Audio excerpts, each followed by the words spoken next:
The thing is where it becomes tricky is the relationship, right? Where you're like, bro, that session was trash. But Yeah. I already paid. But it's like, that's it. It's not like you're going to transit, someone is smoking and you're like, I don't like it. You already paid. It is what it is. I don't know about you, but for me, You prefer? I prefer a good artist. prefer to enjoy the work I'm doing. If you don't sing well, don't come to me. Yeah, go to him. I don't have time. This was a difficult question to answer. Hi, I'm Kevin. Kevin Masundire, born and raised in Zimbabwe. Masundire. I'm a cinematographer, director, music producer. In film, they call it a composer. Composer. Yeah. I'm a composer. I'm based in Vancouver. I've been doing film for the past 5 years, music the past 10. When I was there, like my whole thing was just make beats because, like I said, my one thing is my family structure. Music was a no-no, so it was I make the beat, I give my homie, he goes, he makes his stuff, and then I'm like I'm in the back, like you can hear King Kevin, blah blah blah, and then that's it. And then when I'm there, when I'm home, it's books. It's like I'm focused. Once it's done, it's like, bro, your music sucks. You're like, what does that mean? Like my music sucks. Like no one can tell you what is sucking about it. Yeah. You know.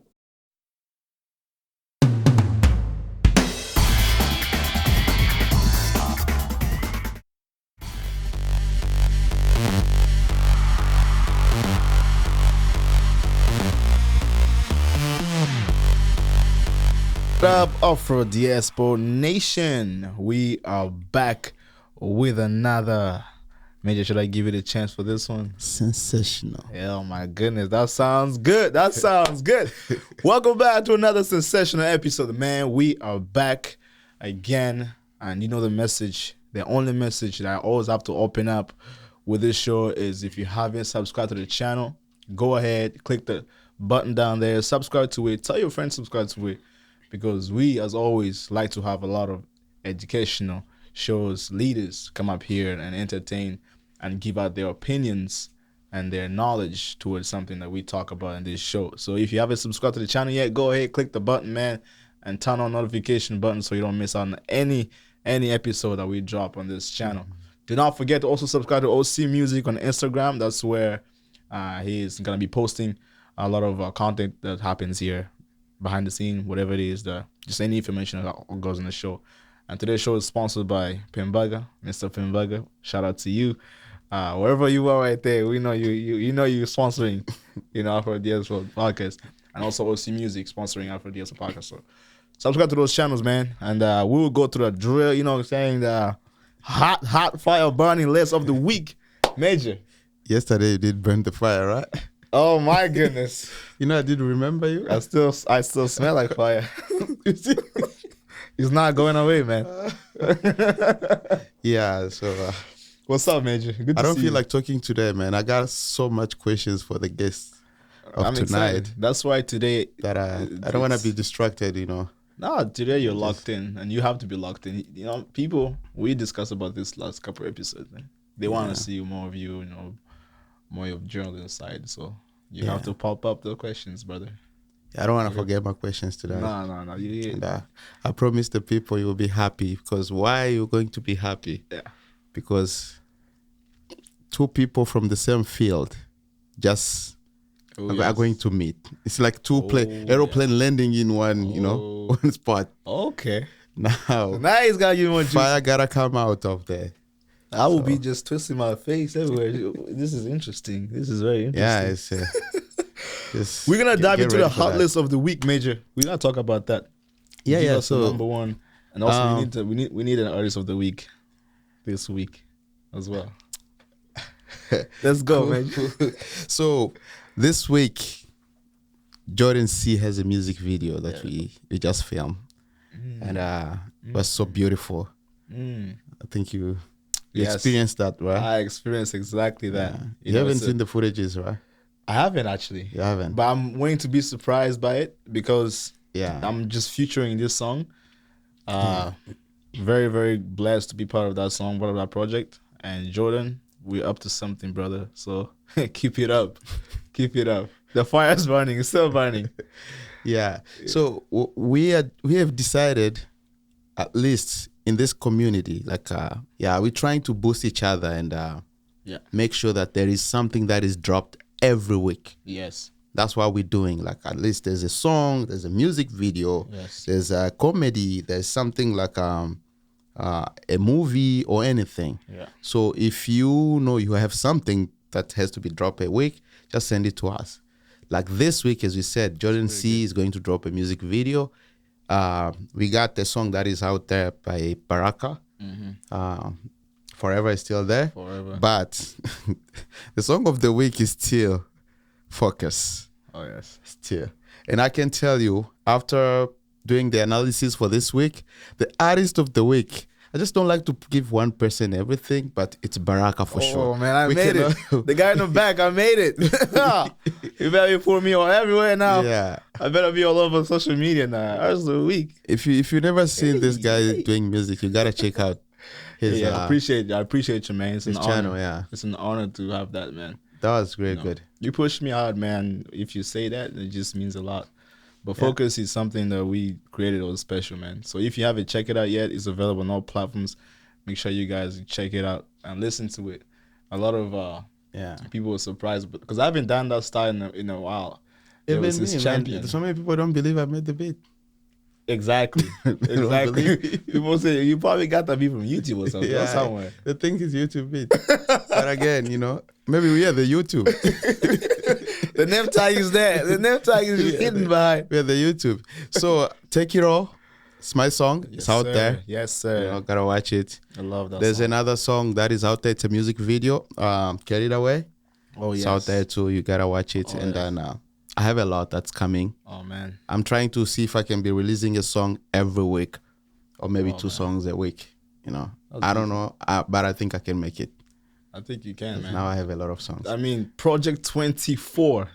This way it is. Right? I see everything just cooking, bro. Yeah. I'm not going to lie to you. If you haven't subscribed to this channel, man, go ahead, man, because we're going to be promoting a lot of music. Like you say, it's Afro support. Shout out to all the Afro musicians in Vancouver. Yeah. You know what I'm saying? All over the Canada. All over Canada. Cool. All over the continent. I think we can move on now too. Let's go. We will talk about this now. Come on. We took 10 minutes already on this one topic. Come on. Okay, let's go. We're going to move on, man, to the next guest for tonight. Obviously, excited once again to be blessed with another knowledge about what we're about to discuss today. Yeah. So if you are into film, if you are into marketing, you know what I'm saying, the guy for tonight is going to be giving us a little juicy something about it. I'm excited to learn that because I've been big time, movie person and a film person. I've been big time that. So, but I still have a little knowledge and questions I'll be asking about it because I'm just still going into it. I want to start shooting you sometimes if I can. Get a little shooting going on. You will. So, the guest for tonight is into film, cinematography, right? Oh, yeah. Photography, music production, marketing. Oh, so he has everything you need to become a successful musician. That's why this is going to be more educational. I like it. Only few people can do music and succeed to do videos. Because the mind of a producer is not a mind of a videographer. Oh, 100%. You don't bring that mind in the videography. It might be similar, but it's so different. You ruin everything. So I think that's the important about the show of tonight. Let's move on. BK. Perfect. We're going to dive into the guest of tonight. Ladies and gentlemen, I present to you Kevin in the building. Kevin, look, the tradition for the show is we try to let you introduce yourself because I have this thing about messing up a lot of names. I don't want to put myself on the spot again because I don't want to start getting hot in here again. So you will have the privilege to have that, man. Introduce yourself to the people because I want to know who you are, man. First time meeting you. I'm so happy that you're here. And now let's get to know you, brother. Let's get to know you. What's up? Talk to people, good, man. Mate. This was a difficult question to answer. Hi, I'm Kevin. Kevin Masundire, born and raised in Zimbabwe. I'm a cinematographer, director, music producer. In film, they call it a composer. Composer. Whoa, Yeah. hey. Wow. I'm a composer.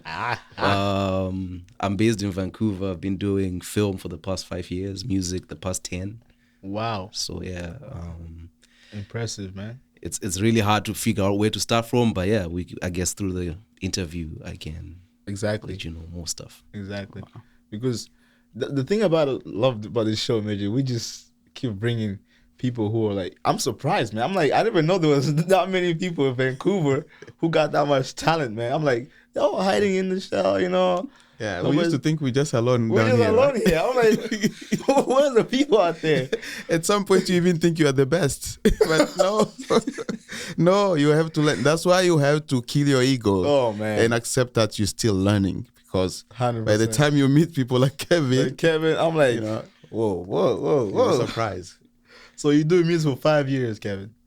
Music, yeah, because for music, I started a long time. Like 2011, my brother gave me a laptop with FL Studio on it just to keep me in the house. So he's like, play with this, figure it out. I'm like, I don't know what this stuff is. You know, in FL Studio, the interface, you have like 4 bars that you have to play with. And then I was just doing do cha, do cha, do cha. And then he's like, all right. That's like a step. Yeah, do this also. Like you can add some piano and shit like that. And I'm like, oh, okay. And then from there, it's just been, the dream is music. I moved to Canada because I thought Drake would be in Canada, you know. But it's like, it's in Toronto. I was like, oh, okay. Did you come to meet Drake? I came for Drake, man. I was like, put me on the OVO. Like, what are we doing? Shout out to Drake. Shout out to Drake, man. Yeah, Dreezy, man, Dreezy. like, put me on the OVO. But, you know, it's a dream. When you're in Africa, you're just dreaming. Yeah. Like, I dream for Nice. what's the biggest thing I can aim for? I'm like, all right, OVO. I came here. I'm like, okay. That's There's dreaming and there's So reality. when did you come to Canada? 2018. So, Oh, wow. Yeah, 2018. So you started music back back in in Zimbabwe. Zimbabwe. Yeah, back in Zimbabwe. and was it like Zimbabwe type of music or? No, I've always been into hip hop. So I was making hip hop Interesting. beats, and I also like making pop because I've thought pop music makes money, and then hip hop is Yeah. like passion. So that was my But it's thing. different. You have a look of a, you know, doesn't have a look of a hip hop. You know Of what a I'm hip-hop? saying? Yeah. Like, we grew up on it. We grew up on hip hop, right? Like my generation is that T.I., 50 Cent, Weezy era. You know? Those But you were had to choose hard one. days, man. Those like when hip hop was Yeah. popping, man. Yeah. It's like man, Those- really good. So that inspired you to just started. So did you have a studio you're working with in Zimbabwe at that time? No, back in Zim, I was working. So in Zim, what we do is you essentially like a bedroom producer, and then you make beats. You see an artist, they know an engineer. We go to the engineer, give him a beat, he raps, we put out the songs. Or How is that studio? Because here things are different with the studio. In Canada, you have too many things going around. You know, think we're blessed to have that. I'm just curious because when I was, staying back in Uganda, I was very into music, but I just never knew where even the studio is. I thought the only people allowed to the studio is the 30-year-olds or whatever. Only the grown-up people. Yeah. So you'd be so scared. You'd be standing outside the studio just watching everybody, So I'm curious to know how difficult was it, right. having to go to the studio and... So for us, like the major studios were difficult to get in because it's how much cash do you have. These guys, they're open to if you have the talent and whatever, but it's like when you get there, you're meeting people you only see on TV. Like, damn, do I even belong here? Yeah. So what then happens is there are guys who work in those studios, and then when they go home, they also have like their mini studios in their house, and then they let us like the normal little, because like I'll be a little homie that you grew up watching, right? It's like, oh, you want to do music? Come to my house. And then we go there, it's just a guy with a computer. Now that I think about it, I'm like, it's just a guy with a computer. With the computer, right? Just chilling there. You're like, He used to be a guy with a studio. yeah, it's like it's a guy. Because when I come to Canada, I'm like, oh, this is a studio. But Yeah. back then it was, oh, we're just in this room. There's a table and here's a mic, and then he's processing it. I don't know some magic that he's doing, but it's like, okay, we have a song. But in terms of major studios, the way it works now, like one of the biggest artists in Zimbabwe is a guy called Ja Praiser, and he has a studio, like a proper one. But to get into there, when you're nobody, it's difficult. Exactly. But your talent speaks for itself in Zim, right? So Exactly. once you have a name, he will let you in, and they're open to letting people in because they need the next big thing. And, Exactly. but yeah, for me when I was there, it was because you have to network, and I'm very shy, so it was hard. But my friend, he networked the crap out of everybody, so that's why I was just taking along. It's like, oh, this is my guy with the beats. And then He goes he in. does his thing, and we went pretty much. most of the studios, I remember even when I was in Blawayo for a period of time. So Blawayo is like the second largest city in Zim, and I'm from the other one. So it's like you're a foreigner there.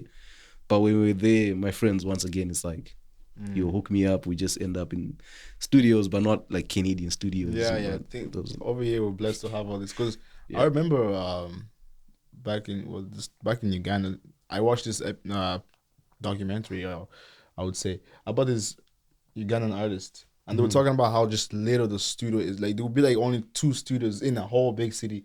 So even some big artists would just travel far to just go to that studio, whatever they do.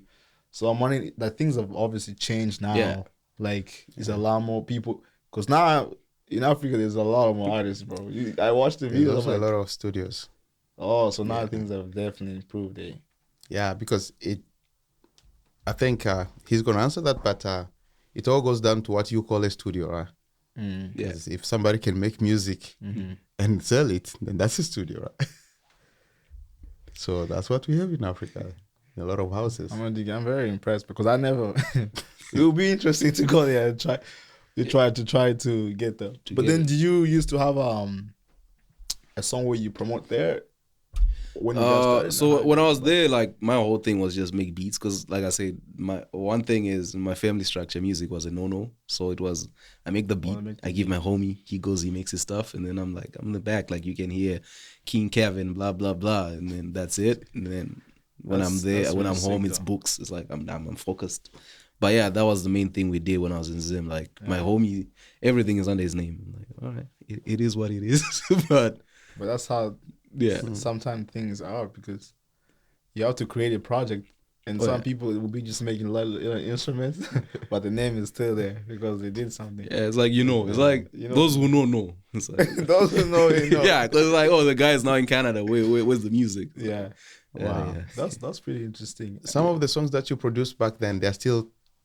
Nah. See, when I moved to Canada, then I was like, oh, this is the music industry. This is how you distribute music. Because then we were making songs, and then when I meet you, I play you my song. Like, listen. And then you take it via Bluetooth or whatever. And then it's like we are hoping that somehow it gets to radio. But to get to radio, I didn't know DJs are paid. And then I'm like, oh, this is how the industry actually works. Yeah. But yeah, some songs are there. Like my boy was just sending me a link. He's like, oh, remember this? I'm like, bro, what the flip are we doing? Like, take that shit down. Like, but you know, like that, that time, man, it's on fire. But now you're like, ooh, like that kick is off, bro. Like, but Kevin, do you appreciate those days that whatever you did back then? Do you really appreciate? Because I know you feel like it's flopped right now. It's kind of like, okay, it's upside down because what you've seen so far. Yeah. But do you appreciate you did it? Oh yeah, I do. Because I think that back then, like I would wake up in the morning and be like, oh, I'm feeling this way. I want to make a beat. Like, you know, when Kanye West was saying, I see colors, I don't see music. I was like, I feel the same way.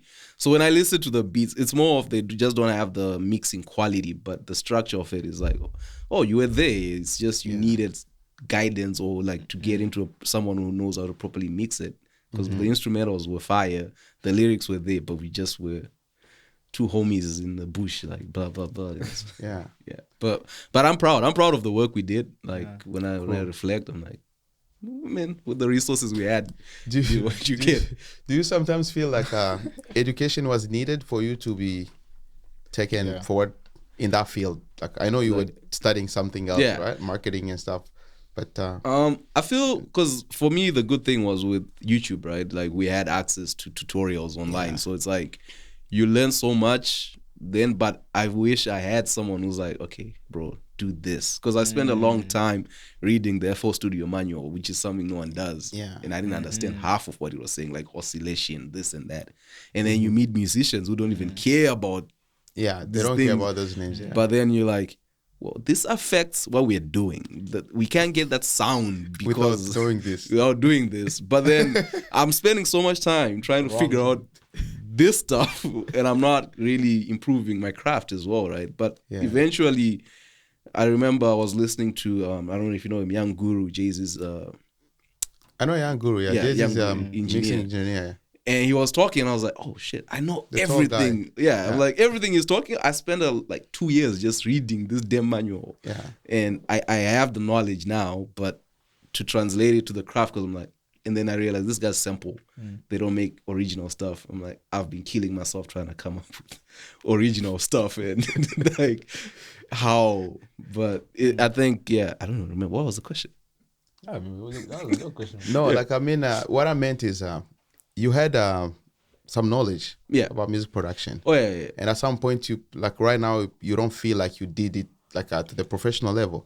So my question was, do you think education was gonna be important for you to really envision that and to ground you in that field? I think so. I think so because I remember, I don't know if you know the school Full Sail Music, because I think they have a production education in Zimbabwe? In the States. In the state, okay. When I would see their program, they'll bring in these mixers, these producers, and they would have like real life education. Like this is how it works. Okay. And if I was in that environment where it's just about, we're focused on the music, nothing else, like this is how you create a quality mix, this is how you do this, it would have been very helpful. Because on the internet, you don't know what you need to learn until you've run into that problem. You're like, the mix sounds muddy, but you don't know what's muddy. Like, what does that mean? And then now you have to research what that means. And this is what that is. But then once it's done, it's like, bro, your music sucks. You're like, what does that mean? Like, my music sucks. Like, no one can tell you what is sucking about it. Yeah. You know, I remember I was listening to this guy who mixes Wizkid's music.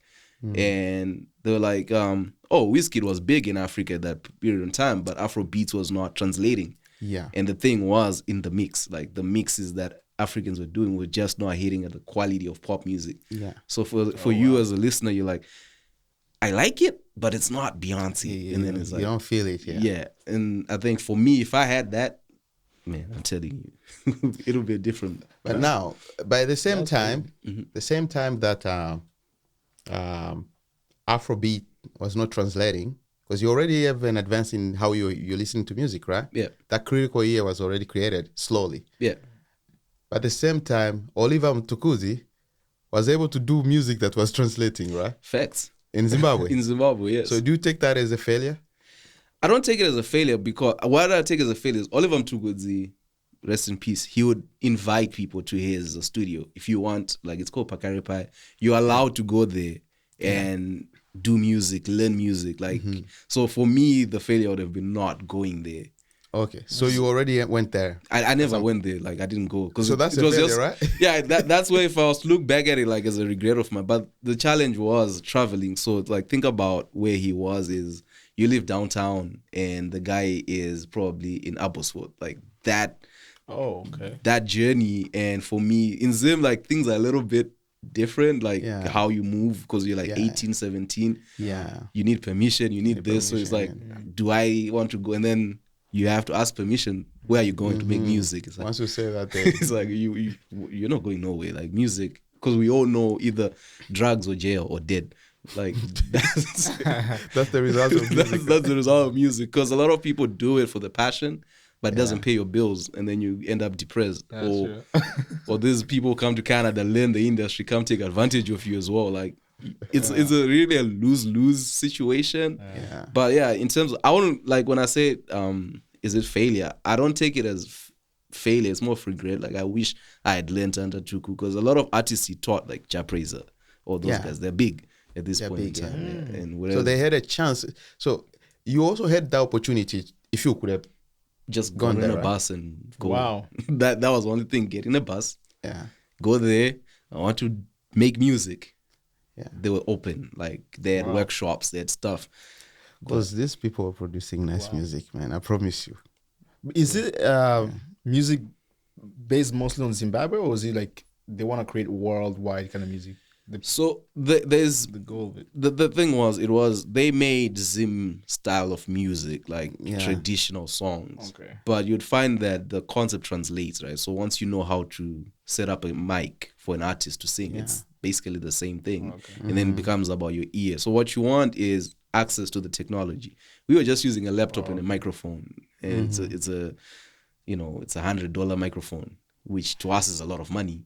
But if someone gives you, let's say, a $10,000 microphone, that takes away a lot of your problems. But if you've never touched it, you don't know. You don't know how to use them. Yeah, you're like, there's because you know those mics they make with the USB and then the mic that goes into the box. Yeah. If you only know the mic Two with the mics. USB, and that's your like how on the internet how to sound like so and so. It's like, yeah, it's a lot of work. But if someone's like, bro, just do this, like it would have helped a lot. And I feel like we don't have it, which is a disadvantage. But also people have learned to find ways to make it work. Because I remember when I came here, like my friends would be like, I don't have access to a studio. I'm like, you don't need a studio. Because I come from Zim, right? It's like, let's get that mic. If you want to do it, let's do it. Because people, if music sounds good, people will forgive a lot of stuff. So it's like, that's what Zim gave a lot of people. And a lot of the hits there, man, they are made in the most weirdest of places. Of course. But it works out. But I really wish people took advantage of those opportunities. Because these are the people who spend all their time making it. Yeah. Because I've had a chance to work with more Zimbabwean musicians, and they're good at what they're doing, man.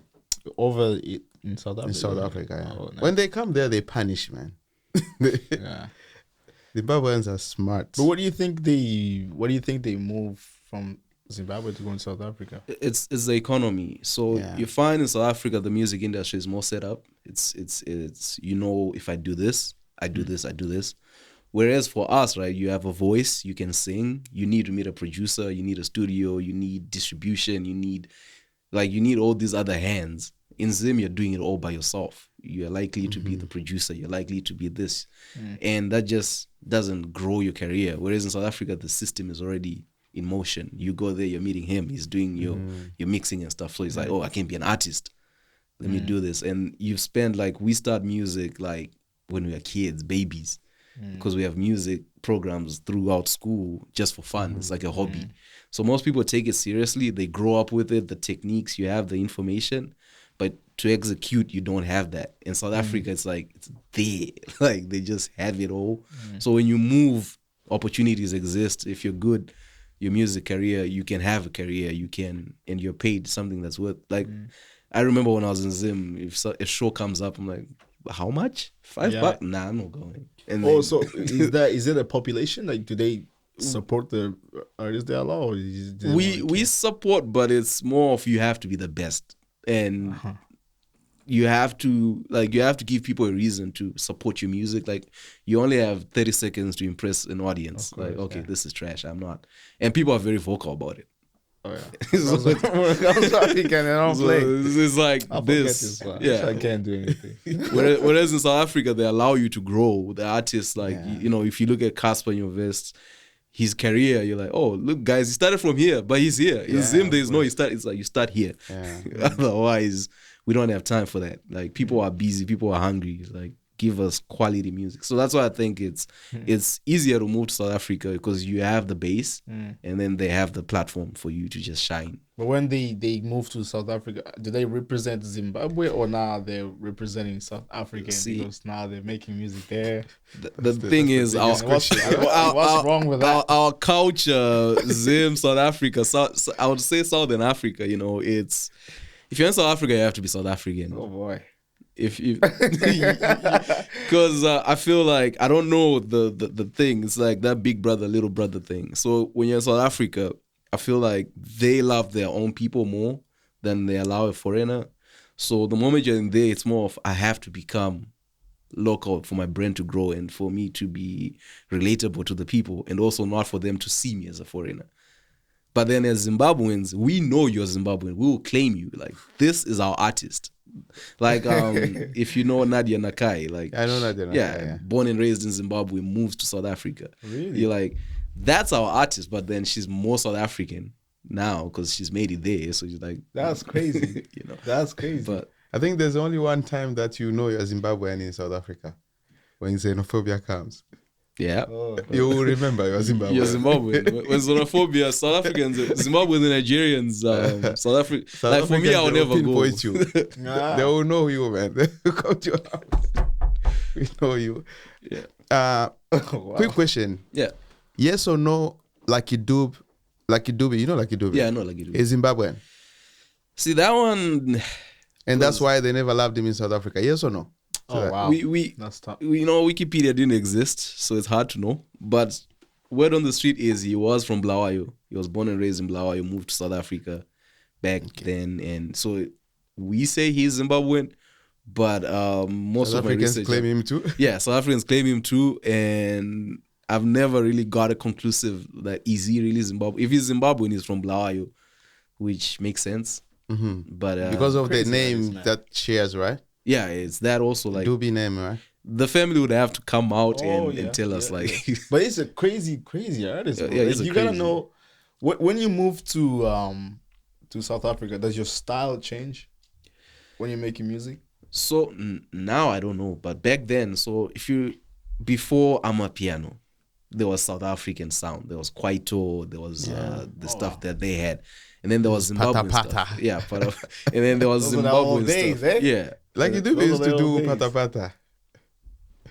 which is like it's like reggae, but like No man, it's not reggae. It's just beautiful music. I wanna There's a get into guitar that. I wanna going. learn into that. There's a Interesting. guitar playing in it. Oh, That's how you know.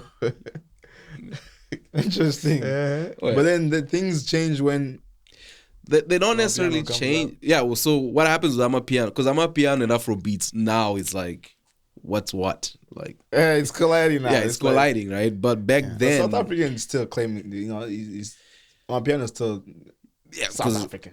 yeah, but they like do it better than anybody the else. basis of Amapiano, right? Like if my understanding of it was just kids on a keyboard making beats on FL Studio, Yeah. and that was Amapiano. And now it's like They made house music which was already existed, right? yeah, now it's like everything is Amapiano. As long as after tung, Yeah, everything. But it's like you have many genres gone. You have that came before Amapiano, right? Like when what's her name, Babes Odumo was hot. That type of music she was making. If you make it now, it's Amapiano. Tyler is making Amapiano, but it's like this is R&B. What are we talking about? But it's like it's just African music. So like if you're in Zimbabwe, because for us we don't really have a culture sort of like if I'm making hip hop. I was copying Dr. Dre, so it's like I'm making hip hop.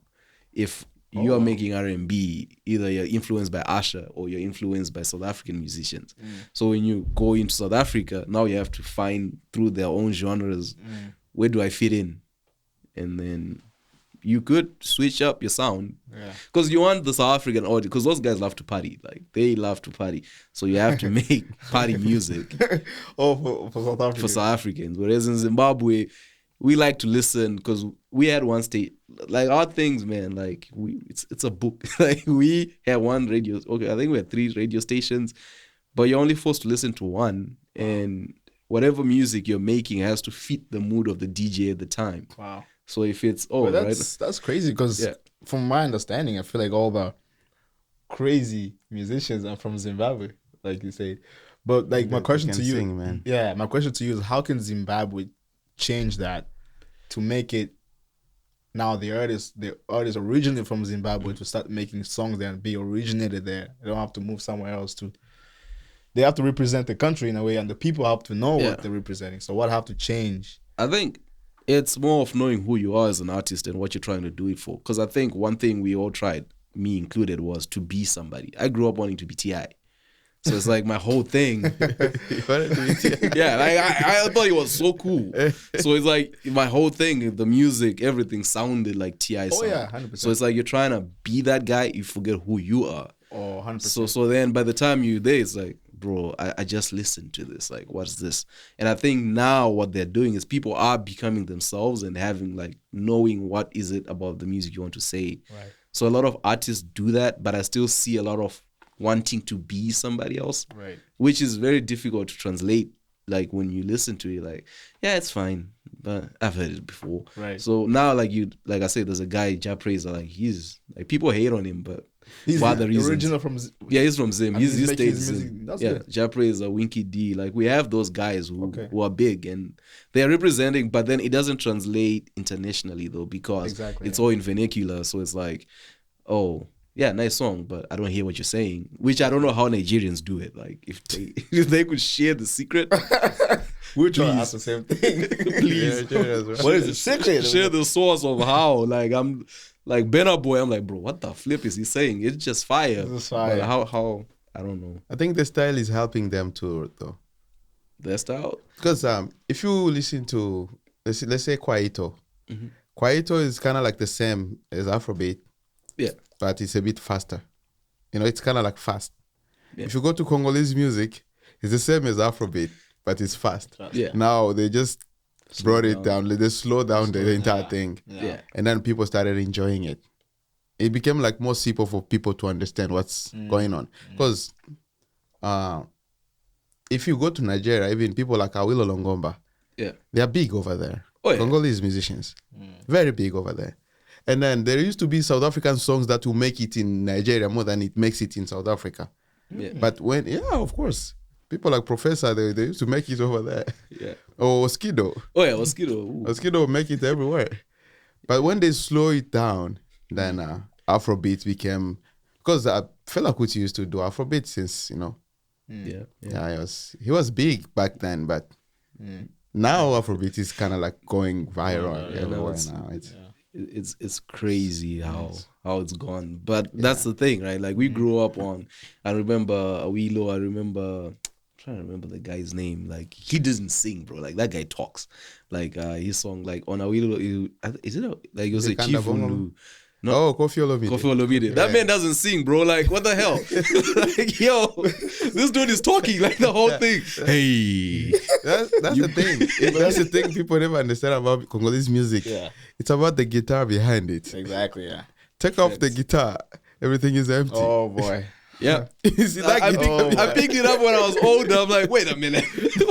That guitar is everything. But that's what I'm saying. Does Zimbabwe have their own style that they put into the source of the music that can stand out as you listen to music? This is Zimbabwean music. See, we do, but the thing is, Zim, which is sad, is we look down on it. So there's a genre called Sungura. Yeah, Sungura, which I wish there was a way, myself included, could have taken that Sungura and mix it with hip hop. Man, you could have created the game. But I grew up not liking it, so it's like I can't even do the riff like how they do it. It's just it's a crazy sound where like I've been to where like they're recording. These guys, like out here, people come up with a beat. You do this. These guys, it's live instruments.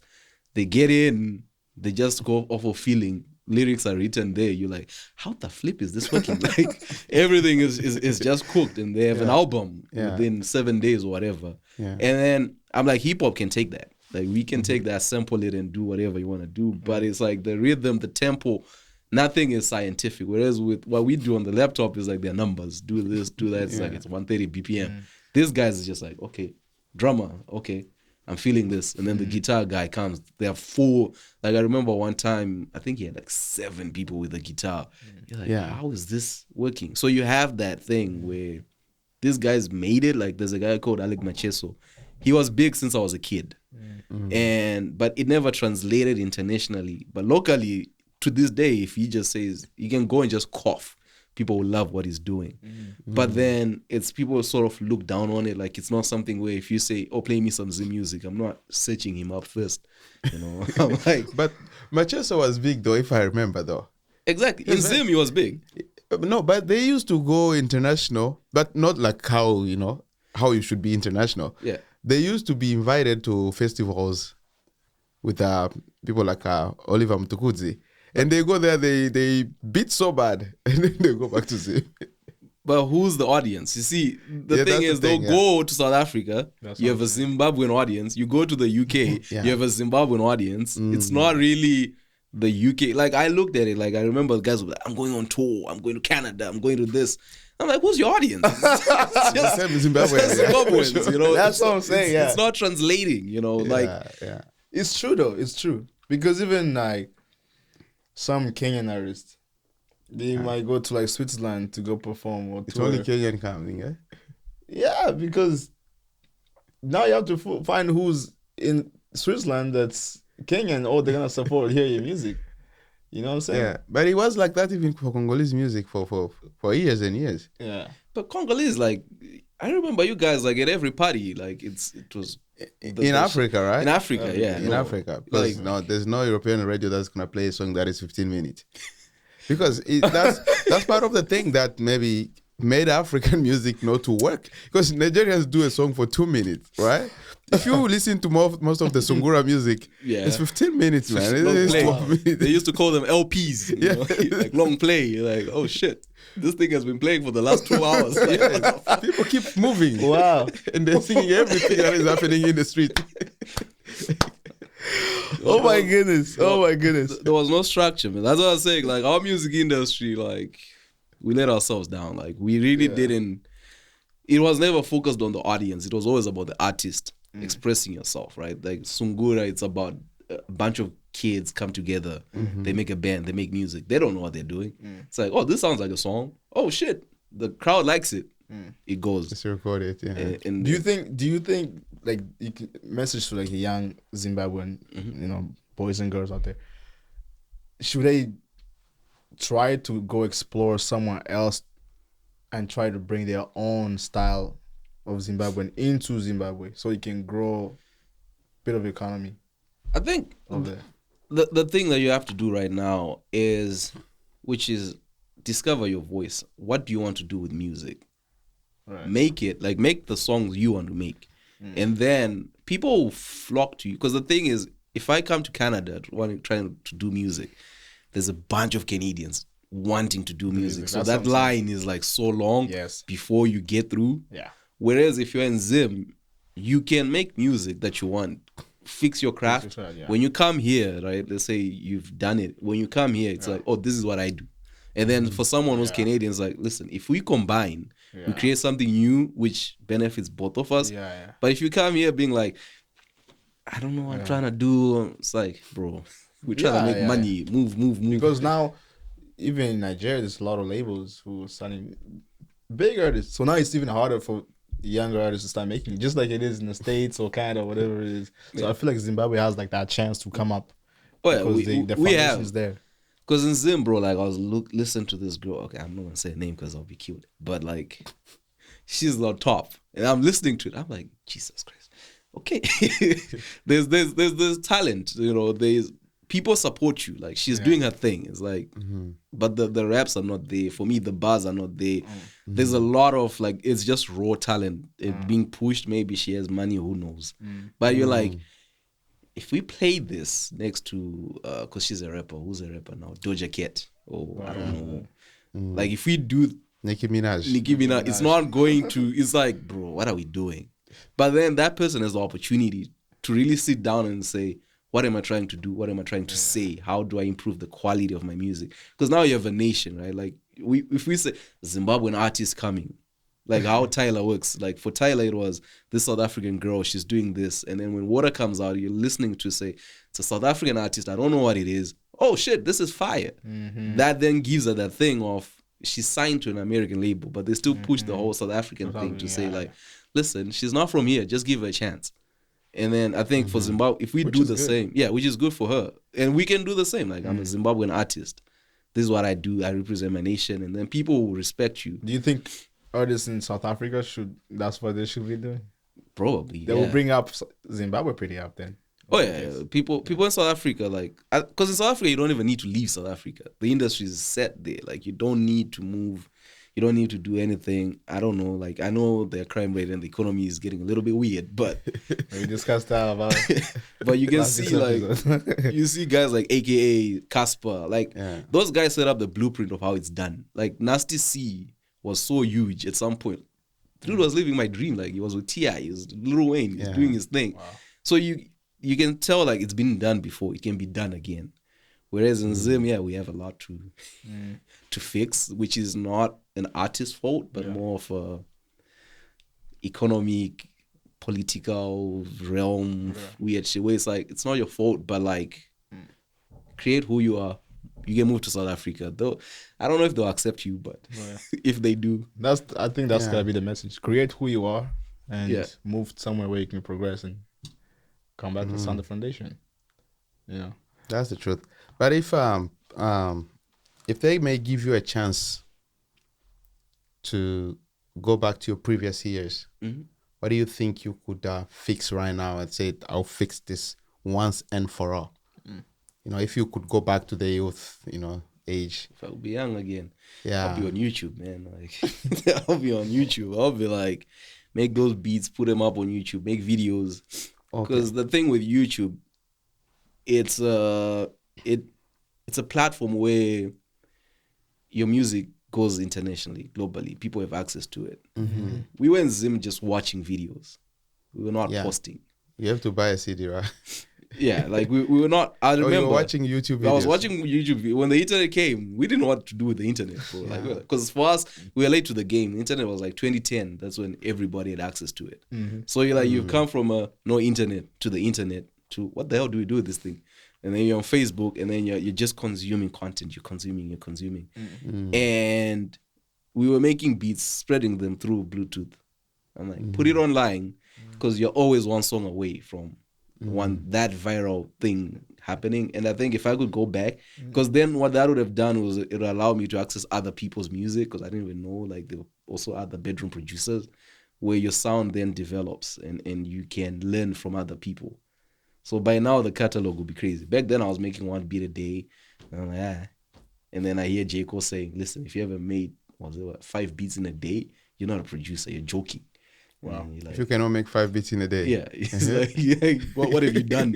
You say you want to make it. You want to make it, But you're like making one beat a week. And I think if I go back, it would have been focus on the craft. Focus. Because once you have the craft, I remember when I finished my marketing degree, you're like, flip, I don't have a skill. What am I marketing? You know, like, you have it, now you have the skills, like, let's make it. I think that would have worked. But networking in Zim is critical. Like, if you want to make it there, who you know matters more, because they'll put you on. Like, you're always 5 people away from the biggest artist. You know, so it's like, if I could go back, those would be 2 things. Focus on the craft. That's why I was like, YouTube, focus on the craft, but also be open to networking and making sure, like, if I could get a Jap Razor, Winky D, or whoever, working with them, man. Yeah, be with those guys, or even go to Tuku. Like, Oliver Tuku's like, I have the messages, like, where it's like, they're waiting for you, just go. Yeah. Like, I'm not going. Moving on here, let's try move. Speaking of videos, speaking of just marketing. Yes, sir. Film comes in very important in music industry or whatsoever. How different is that, and what do you think is important to take marketing into that industry, bring it up, diving into film. And how does it impact? So I remember back in 2016 there was a shift, especially with media, like these social media companies, where they realized you can keep people on a platform more with video than text, than photos, than whatever, because there's engagement. So the whole game is engagement. With film, so let's say if you go to a movie, you've given up a lot of things to go sit down for 1 hour, 30 minutes. We've agreed. There's a contract there. Like, for the next hour, 30 minutes, I'm going to entertain you. You cannot leave. That's something that now they've taken that hour, 30 minutes, turned it into 30 seconds.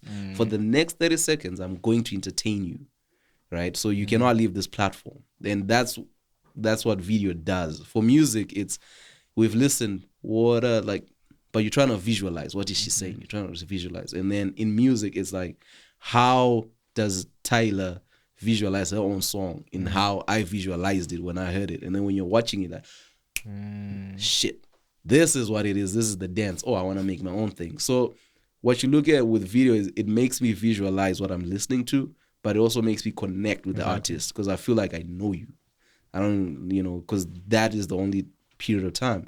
So in those 3 minutes, I can listen to Water and give up on it, but if I watch the video, in my mind, I remember the dance, I remember it's little things. Yeah. So what I feel is videos help, but now it's like, I don't know, the world is, we're in a tricky place where we're slowly moving away from things, but also we're staying stuck because of just how social media works now, right? The way it's, how creative can you be with your videos? How memorable can you be? Because you're competing. It's not only your music video. You make a video for your song, I'll make a video for your song. You're competing with me over your song now, right? Like, you're competing with 1,000 people making videos of your song. But it's beneficial because for you, the more views and streams you get, that's the more money you make. But also, as an artist, it's like, I want to know you. Like, I remember I was on set with, what's her name? Kelly. Okay, not to throw names, with Kelly Rowland. And I saw her. My brain couldn't process. I'm like, I know you, but I don't know you. You know, like I grew up watching you, but I don't know you. So I can't be like, yo, what's up? But it's like, that's what video does for you. It creates that, like, it creates that connection with the person listening to your music, or even with movies or whatever. Like, like all the actors you grew up with, if you see them tomorrow, you feel like you know them, but you don't know them. You don't know the person. You just know the thing that you've been seeing all the time. Now, creating videos, like you say, is there, because I'm pretty sure you work within quite some time, is there steps that you have to approach to make that perfect video, or just close to that perfect video? Because every video can be out there, but it can be a little hard to watch it or whatever, skip it. Yeah, so what's the main keys of just approaching to make that video? So with video, it's all about the story you're telling. So in the story, with story, it's structured, right? So there's opening, middle, end. The opening, you have to hook me, so you have to engage me, let me know what I'm watching, why I'm watching it. In the middle, you have to entertain me. At the end, you have to. So you made me a promise from second one. You have to fulfill that promise at the end, which is that contract of, hey, for the next period of time, this is what I'm going to do. I'm doing it. I've done it. You're satisfied. So what the process is you just have to know. So they call it the 3-act structure or the 5-act structure, which is 5-act is, that's more TV, but 3-act is, we started, so let's say it's a music video, right? I'm trying to think which is a popular song. Like a lot of good music videos, they have a story to it. There's a story arc. And then some people do artistic stuff, which is fair enough. You're allowed to do whatever you want, right? Like where I'm just doing artsy shit. And if your fans like that, they'll watch it. But the most popular ones is there's a story to it. There's this, oh, did you see this when they did this? Like the Drake video in J. Cole, like you remember it. Like it starts from this. They're talking about being the biggest artist of all time. And then it's like everything is just big. Everything is just blown up. And the visuals represent what's in the music. And then when you're done, you're like, oh, shit. That's right. That's it. Yeah. Because again, go ahead. No, go ahead, Major. Now that you're talking about the story, you know, as a videographer, if you can give an advice to the younger ones who are trying, isn't that this is what bring the budget to just pop? Because now we are talking about making a story. We're gonna need locations, right? The story itself has to make sense. Transport, right? Transport from moving from one place to another one. Getting people who are going to be involved in a story, because you're not going to make an entire story with one man. Sometimes you can, it can be magic. Yeah. A genius. So is this what brings the budget to, and then makes everybody to be like, oh, let's just do artistic? So here's the thing. I have a more controversial view. When it comes to video, you realize the budget doesn't really matter. The budget where it comes in is what it gives you access to. So if you have a bigger budget, we have access to locations, we have actors, background, extras, we have all these things we can play with. If you don't have, like there's a video by this girl, Tate McRae, for a song, You Broke Me First. The camera is on the trunk of a car. She's... Can you push that mic? Yeah. My bad. So she's the camera is on the trunk of a car. She's walking in Toronto, I believe, or Calgary. That song is like 100 million views. And it's just her singing, walking. There's nothing else to it. The thing that happens is your audience, once you set a style of this is who I am, they'll follow you. But then if you don't have a budget, if you're just starting out, even on your phone, the thing is, how creative can you be? Because you can make a music video in your house for locations. If you watch Nigerian music videos, those guys, they're just in one space and the camera is moving. There's creativity there. And the thing that then happens is, it's about collaboration. So if you go to let's say a film school graduate, like, bro, you just graduated, I don't have a budget, you need a portfolio, come up with an idea. This is my song, I have a house, we can use our phone. And then you come up with the story there where it works within the scope of your budget. So if you don't have money, like $0, just use whatever resources you have. You have a park, go record there. You move away, you go there. You do. The crazy thing is, if you want to do a Drake video on a $0 budget, then sorry, it doesn't work. But how do you help younger ones to understand? Because you mentioned one word that is very important, is that creativity. Yes. Becoming creative means trying, right? Yes. New stuff every time. Now you are working with an artist who's expecting you to do better. Yeah. How do you advise them to take that confidence of trying maybe to take the camera, change the angles without, because they don't know what might come out, maybe it will ruin it forever. So what you want to do is, especially if you're working with someone, because when it comes to music videos, what I was told was the director has more control than the artist. So the artist is there to trust you to make them look good. So their job is, this is my song, you pitch your concept to them, this is the concept. So you're trusting me with my concept. So the thing that then happens where you can have issues if the artist is like, hey, if you put the camera down there, it shows me I have a double chin. Like, you're like, well, okay, fine, you can work with that. Like, how can I make you look good? But the discussion happens before we're on set. Like, this is what we're going to do. The camera is going to be here. I'm going to do this. On the day let's say something happens that's impressive that we see, like we want to capture that as well. So it's just about having that discussion of, listen, this is what I'm going to do. I'll do what you want me to do, and I'll do what I want to do. In the edit, we make it. We see how it works. But usually because you are the videographer, because the artist is trusting you. They don't know anything about it, right? Yeah, like they have to, because the thing is, I have to trust you to be like, I trust your vision, I trust what you're doing. Because that's the only way it works. If you're trying to cook, like if the videographer was to come in the studio and say, hey bro, like change this lyric, sing it this way, they'll be like, get out of here. Like, before you move on, today's my day. It's getting more juicy, man. You gotta be careful. You're getting fired up now. I can see it. Yeah. Can this be the most conflict that artists do have with music producers that they don't have with videographers? Because, when you work with an artist as a music producer, the fact that they've been to different studios, they've worked, they think that they know. Oh yeah, like bro, you know what?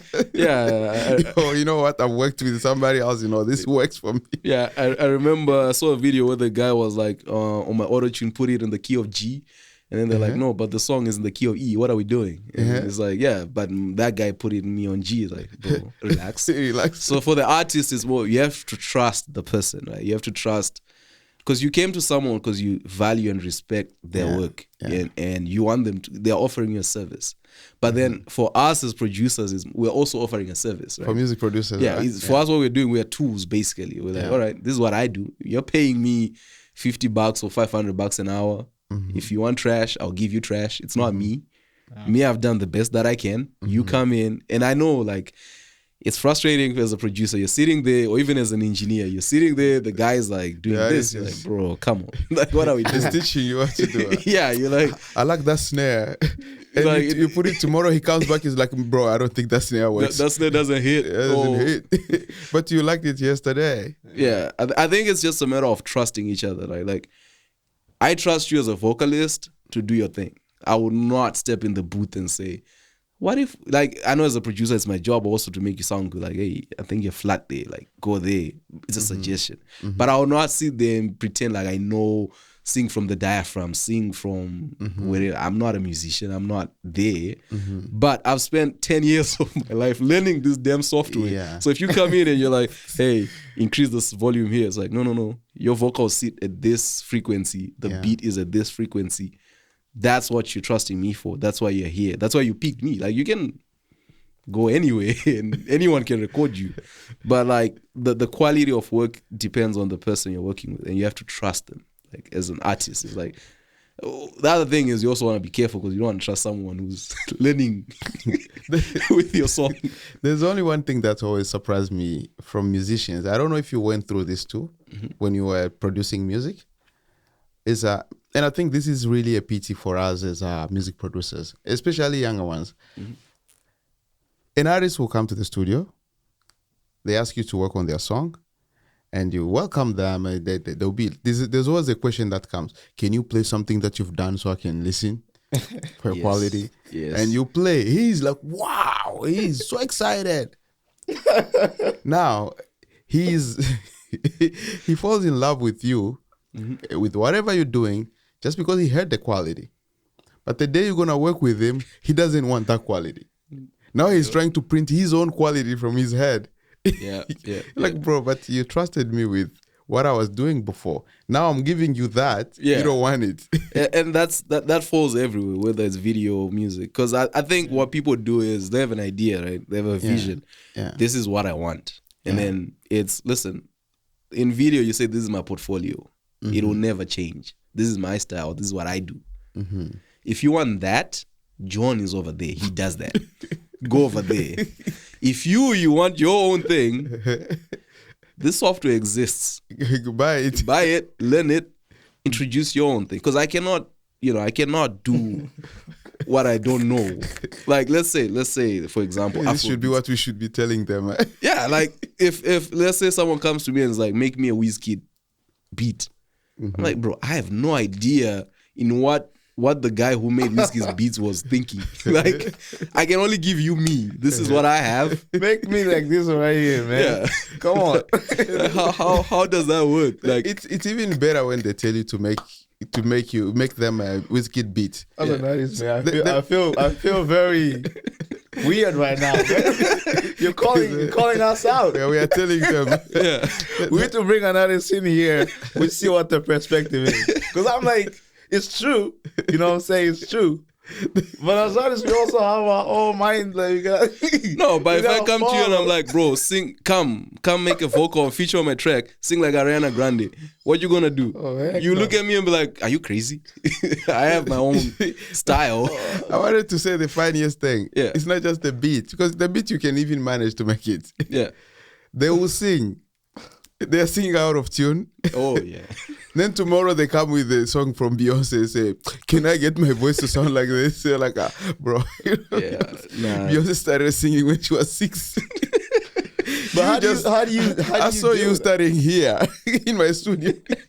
But how do you make an artist happy and convince them that I can make this song good, but it's gonna change? But the artist already has his mind of what they want. So for me, most of the artists I work with, like the relationship is there, right? So it's what I do is we put up the beat, or if I'm making the instrumental, and then during writing, because usually most of them, they want me there for writing. We're writing it. Okay.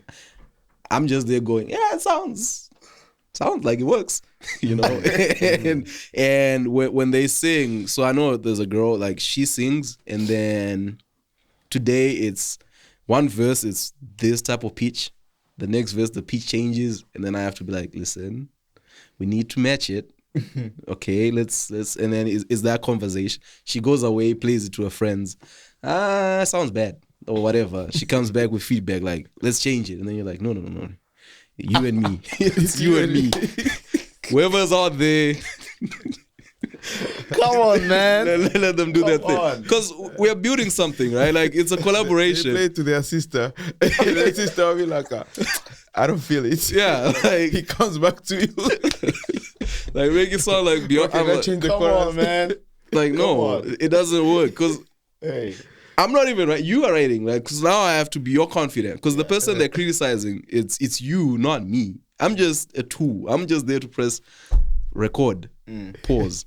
And then when it's done, I'll mix it. You can hate my mix, which is fine. But then it's like, what do you hate about it? If you have that conversation, that's where you go back to it's Beyonce. So it's not really the mix. There's a sound that you want that I'm not giving you. But it's also like, you don't have it because you're not Beyonce. You're not this and that. So it's more of how do we, for me, it's always the conversation is like, what are we trying to do? And if I like it, because I just end up going, listen, I'm the producer. I'll give you this song. You take it. You put it out or not. But in terms, let me ask you a question. In terms of a producer, what would you like to tell an artist before we come into the studio? What do they have to know? what to do, and what do they have to behave like? Professional. To understand the producer's perspective of things. People think you don't want things to go sideways. You'll start because that's how conflict begins now. I think people start fixing their feelings.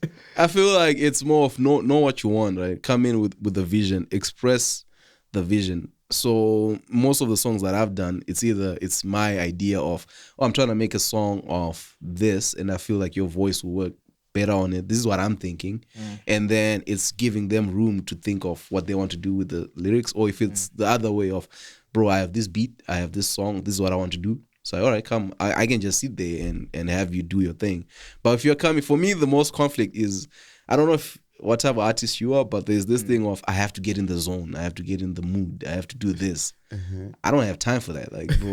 Like, you have to be in the mood, but as soon as you come to the studio, like, you know what I mean? Like, I'm sitting there doing nothing, and then you're like, oh, I gotta go smoke some weed, I gotta do this, I'm gonna get in my zone, and then you come, it's like blow some. What do they, you know? We made with you turn off the lights. Turn off the lights. Let's do. Like, it's. That's what I feel myself right now. Because for me everything is technical. For you everything is creative, right? You're the only one who's going through that zone. Yeah. You're now high. Now I'm dealing with a high person. So in an honesty truth, yeah. What should the artist actually come to the studio as? What should they expect, and what should they have in mind that the session is going to be like this, without having to disturb a producer or anything? Because there's a discussion. You can have a certain place and time, it comes in the song where you discuss like, it's not good there. Maybe you can switch it up. You know, those little things are there. But what? How does it get too much, and what do they need to know? That it becomes too much, and the producer can't take this anymore. Yeah, because what I do is, you come, we do first take, do your thing, let it out. Okay. All your feelings, put it out. We listen to it. For some guys it works. Like one take, like, okay, let's just polish up. Yeah. And then for some people it's like, okay, this is I know in your mind it sounded fire, but right now we have to take it back. And then as a producer, because my job is to create the best song possible. Exactly. Yeah. Right? So it's like, now that conversation is, okay, we did this, how about we do this? Because you have to manage the artist's ego as well. Like, you don't want to, because the thing is, when you're in that position, you have so much power, and the person is trusting you, like, they're being vulnerable. And I know where conflict comes is where you're going, bro, this is trash, but I don't want to massage your ego as well. Like, we don't have time. Do you be honest with the artist? Like, it's trash? No, I don't say it's trash. I just say, come on. I can't, bro, like, because the person's confidence will go away. Like, you are the first person. I feel like, you know, if you boost an artist's confidence, they get more into their level of producing something good up there. But if it's trash, I would never want their confidence. You just boost their. I would never want to put something that's it's bad out there. I just want to know. I think I'll try to find a comparison between you and I on this one through his question, as he's saying, the artists come to you. What would you tell them so that they can know, you know, as we are going to work on this project, this is what I'm expecting from you. Right. This is what you should expect from me. Because me, personally, it's the money that I'm moved by. Yeah. You know, I'm not going to start advising you. You haven't paid me, right? Oh, yeah. So I'm moved by that money that is in your pocket. I see. At that level, I don't care you are a musician or not. Yeah. Are you paying? Yes. Once you pay, and then we start knowing, okay, I got myself into trouble. It's not going to work here. But the good thing is you're already paying. So I want to know if this is how you see it too on your side. Or you are the guy who's like, oh, no, bro, you know, don't do this, you know. No. This is where the truth comes out now. If I'm engineer, here's the thing. I look at it as two ways, right? Where I'm just, when I'm engineering, that's where I'm paid. Yeah. When I'm producing, I'm getting paid, but still I'm part of because my name is on that thing, right? Yeah. Exactly. So it's like, if people search me, I'm like, yeah, that's what you brought out there. Yeah, but if I have a beat, I have my lyrics, here's, let's say $100 an hour, whatever you're paying, I'll sit there. I'm like, all right, let's do it. And I'm like, are you sure? Like, the call is just like, bro, like, you've done it, we're listening to it. I can call in my roommate, like, bro, come. any words of advice? Because then you have to advise. Because the thing is also your reputation is on the line, right? Yeah. Like you don't want it to be produced by Uncle Kevin and then it's trash. Artists, everyone in the industry knows to look who's behind. The audience might go, Kanye West sucks, but it's who's behind. And then people, my name is over there. And then it's like, nah, I don't want to work with you because you'll not be honest. But I get it. Like, you want to pay your bills. The bill is there, right? Yeah. At a certain point, it's like, how much do you want to argue with someone? Me, I don't want to argue. Like, if you like it, listen, take it. It's fine. It's one of those because your work speaks for itself as well. Like if this is trash, you take your trash, but you have to make sure the next thing you put out is fire. And then you just like, oh yeah, please, my name. When you're promoting this one, step back. But I think the entire thing is just be honest with the artist though. Like they may never come back, but you don't want to work with them as well, right? Like if someone doesn't take advice, because it's like think about going to a doctor. You're sick. And then you're like, nah, I don't like the way you're treating me. It's like, okay, you can go ahead. But I think the conversation is always just that of, this is what we're trying to do. We're all trying to make, if this song pops off, we both eat. We both succeed. Yeah. But then if you show up with an ego, it's like, bro, this is not the room. Like in the studio, it's not the room for ego. Yeah. On the stage, with your DJ, do your thing. But in here, you have to respect it. In here, trust the process. That's the thing. Like I'm very like, because I know a lot of artists will share the same.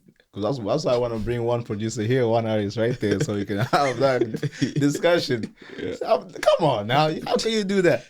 But like some artists they know they're good, but they want to be better by that producer. So now they need that time. That's why I say if the money plays a role, if the producer gets paid, do they put a lot more effort in the music, or if they believe in the artist, they put the same exact effort? I think it's them not getting paid. I think it's a relationship. Yeah, like the relationship matters more than money, because I'm putting time when you're not there, right? That's where the work happens. So you pay me $100, $200, whatever, you're gone. I'm sitting there tweaking. I can be like, I'm going home. But if I really like you, I'm staying there until everything hits, right? And I'm like, this is my bro. I want him to succeed. Wow. Right? Whereas if it's just about money, it's like, okay, 9 to 5, 5 is done. I'm out. I come back tomorrow. Listen. But if you're a producer and you get paid pretty good, will you be honest with the artist that the song is bad? Yeah. Very. You tell them right away. You tell them that this song is awful. Don't put my name on this. Because the thing is, it's more of what is wrong with it. Is it the delivery? Is it the Well, we'll take a poll. Actually, as a matter of fact, let's take a poll under the comments, man, because we need to know. Because some people will be like, I got the money. I got my money. Just give me whatever you want, man. You know, we don't care what that. But Kevin, let's separate bad artist from bad person. Yeah. Right? Some people are good. Yes. Like as a person, they just make you happy. Yes. But they cannot sing. Right? You just feel like, my bro doesn't sing. He's not a good musician. But he's a good person. He makes you happy. Whenever he's in the studio, you feel so happy. Mm-hmm. So let's separate a bad artist from a bad person. Yes. Isn't sometimes good to work with a bad artist? You know, just... Like they cannot sing. Let's have fun. Today I'm just recording you and I'm sleeping. And I throw auto-tune on your voice and... Because that, to me, I don't know about you, but that gives me more experience and it gives me more stories to tell, right? Oh, because I've recorded all. Well, here's the thing. All kinds of musicians. I don't know about you, but for me... You prefer? I prefer a good artist. I prefer to enjoy the work I'm doing. If you don't sing well, don't come to me. Yeah, go to him. I don't have time. Just bring your money. But that's the thing though, because you know, sometimes you hear a lot of people talking, you know, the word in the streets like, this artist is not good, bro. He can't even sing. But then when you hear the song is fire and people are vibing with it. Yeah. So now I'm confused now. Is it because the producer wants to put in that work and get the bad artist, you know what I'm saying, to sound good and get their song out there? Yeah. Or is it the other way around? No, it's as a producer. Remember what a producer does, right? You're taking sounds to make a song. So the vocal is just a sound. So I can take you talking and turn it into a song. Exactly. And it's fine. Like, turn down for what? That's the whole song. That's the whole song, yeah. Right? So that's what a producer does. So the thing when I'm saying, like, I don't want to work with a bad artist, bro, think about this. You're sitting there, someone is singing. I have headphones on. I'm doing my thing. It's in my ears. Every take you're doing, I'm like going crazy. At some point, you're going to get it. Are you sure? How did we get here? Like, in my brain is like, okay, are we done? And then it's like, nah, I got to do this. And then you're like, this guy. This guy showing me something crazy, man. Like you know, because the thing, I think everyone's dream is if you look at Ariana Grande or Beyonce behind the scenes when they're in the studio, you're like, damn, the things I could do. Because the vocal is an instrument.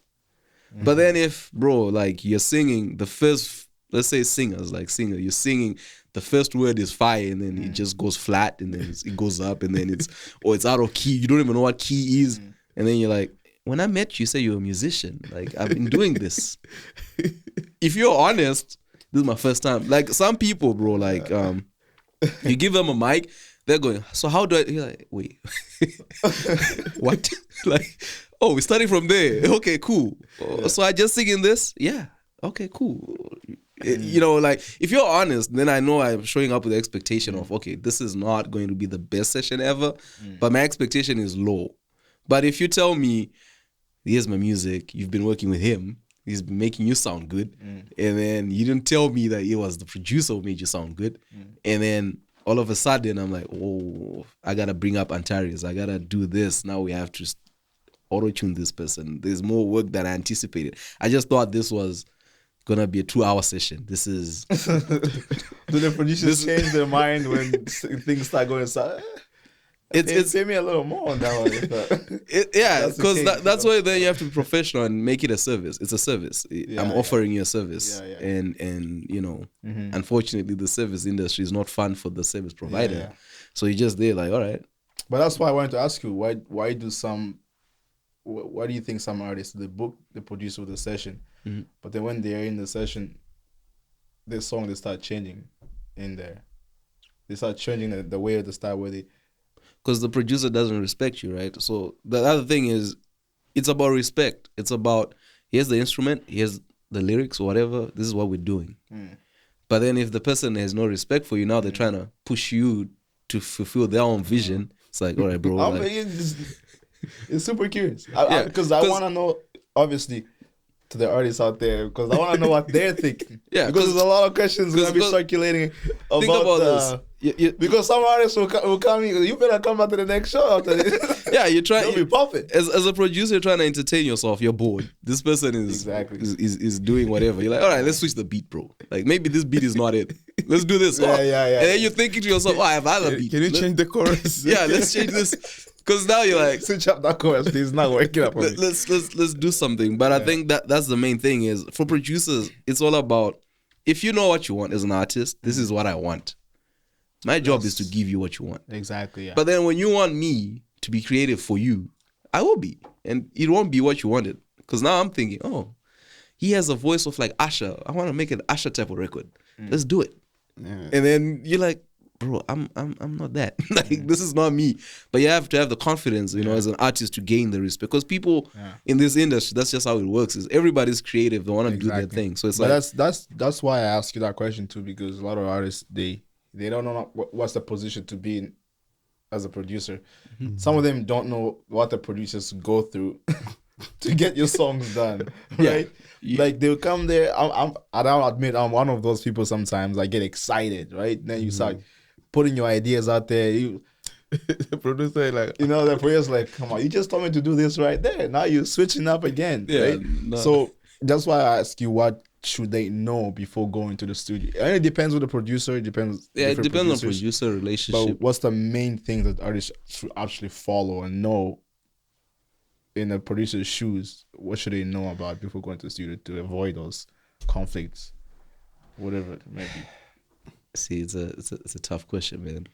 Because it's like, What would you say someone should know? Because I don't think there's any. Because the thing is, for me, the way I'm looking at it is my job is just to sit there, and I have the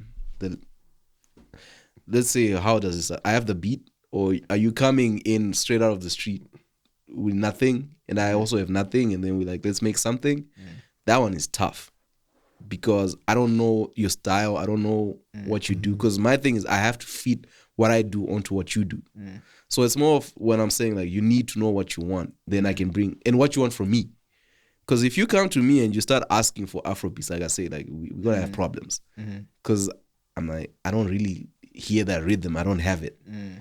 But if you come to me and be like, I've listened to your music, this is what you've done, I want something like that, I respect this, then I'll give you me on top of what you do, because I want you to shine. So if you come knowing what you want, like I have issues, like I don't want to lie, with artists who just come in and it's like, let's get your vibe. Like, oh, if it's a vibe at $100 an hour, we'll catch it. Let's catch the vibe. Let's catch it. But if it's a vibe of, you're my bro, we're my homie, we just gonna do the thing. Like, it depends on the space I'm in as well, because I have things to do. For you, it's you're living your dream, you're doing your thing. For me, I live with this every day. Like, this is. Well, man, what about in terms of just takes? Because a lot of artists, they feel like their voice is one of the things. You know when your take is not good, and most of them sometimes they will feel scared to ask, okay, can you retake that again, or can you do this again?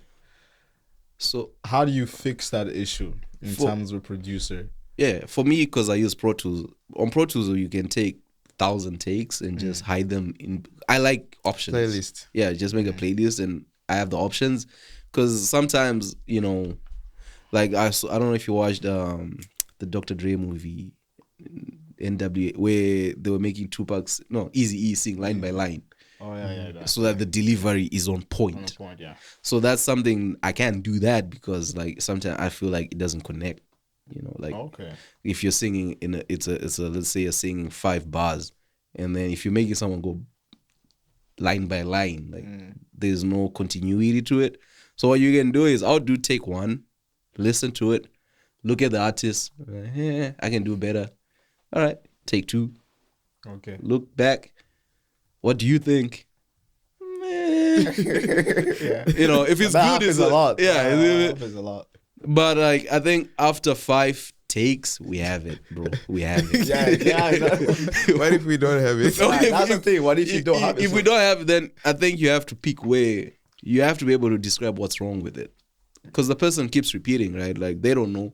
So if you can be like, okay, maybe this is flat, this is off key, this is what's the thing? Like you have to be able to express it. Like okay, fix this. But if it's more of it's just not working because it doesn't work, then fine. The thing is, I can make magic out of nothing, right? Like you can leave me with the trash and I'll go cook it.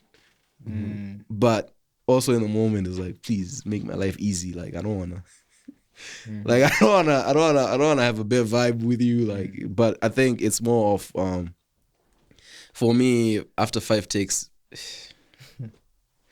Do we like, brother? What are we going to change? Like I know, like, brother, like, bro, you know what? I don't know if you had this, brother. Yeah, you already done it, man. I think I already got the good one.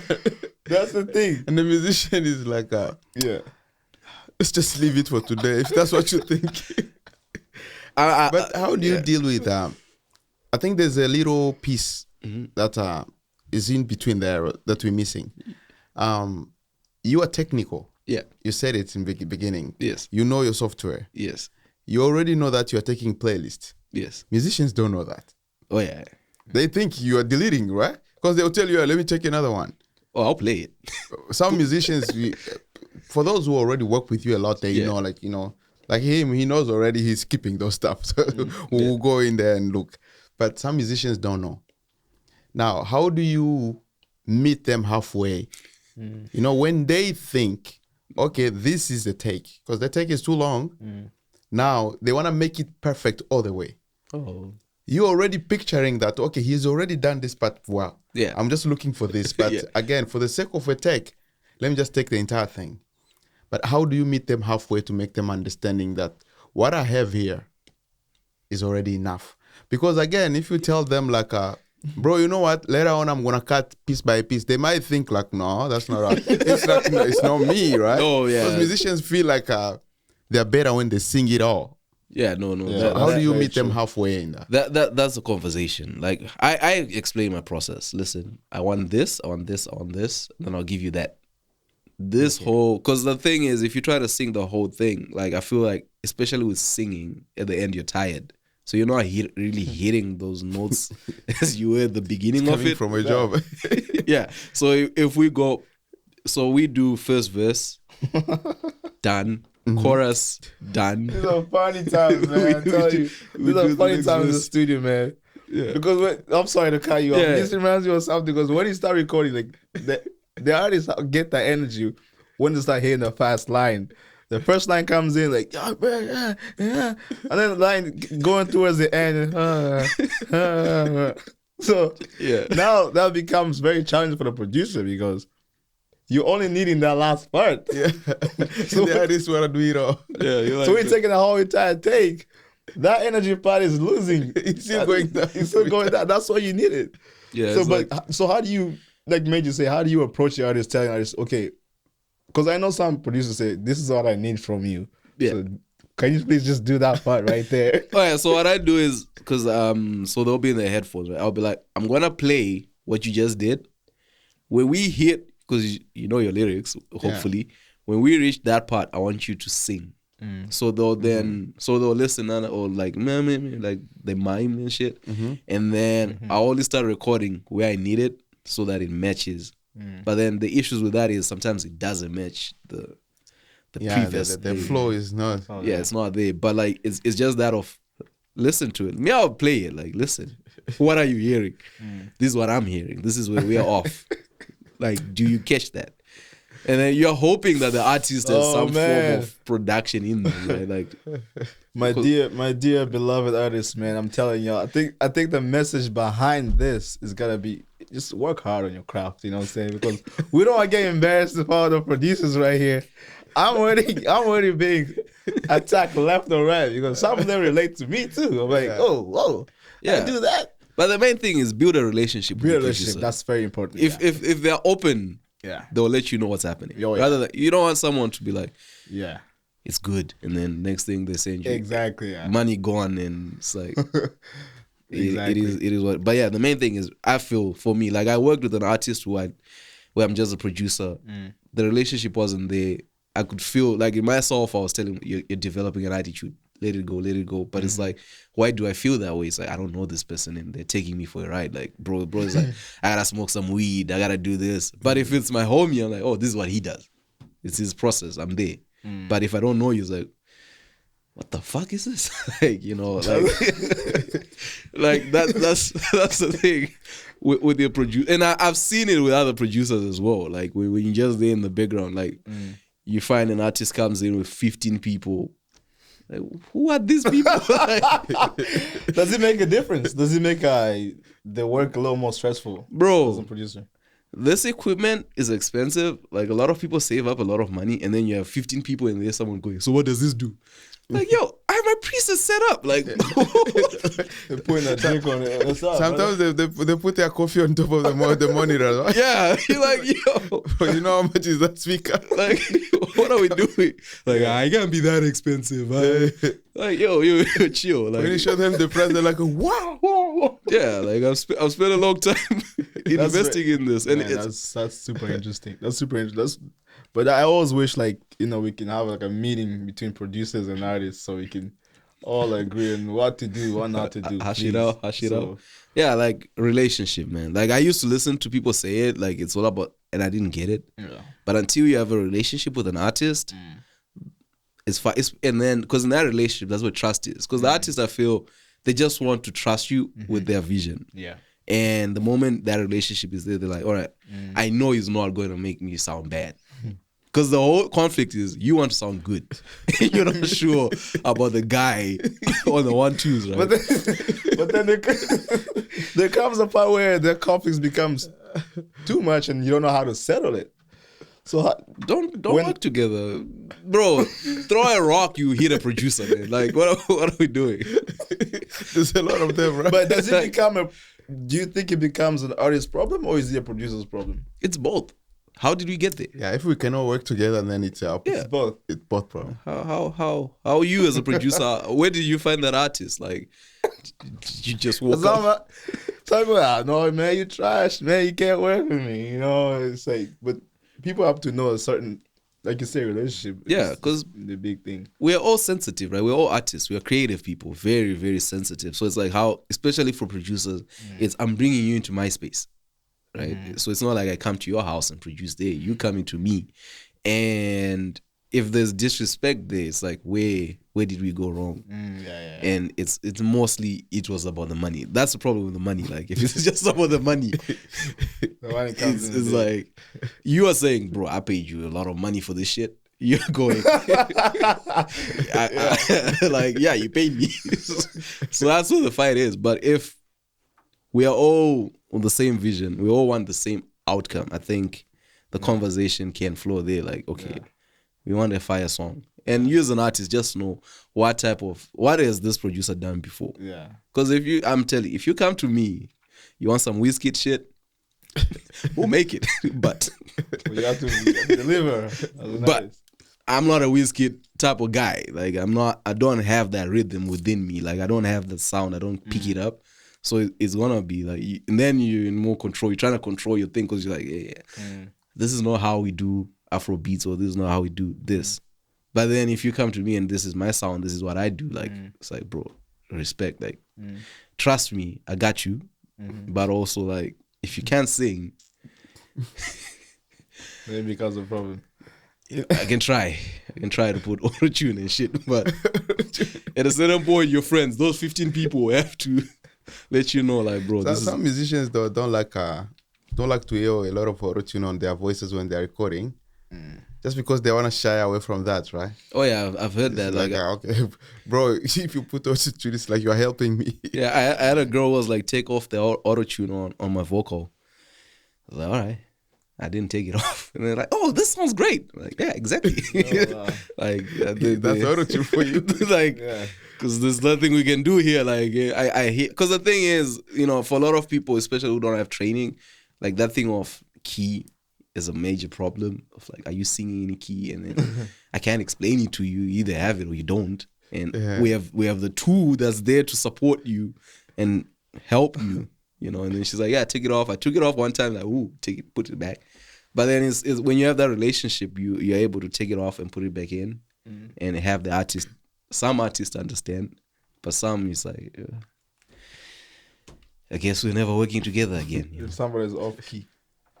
Musicians are off key. It becomes the most challenging if somebody's if you're off key with rappers is if timing. If you miss that, it becomes hard for the producers. Like imagine like Kodak Black. If I had to produce for Kodak Black, I would die.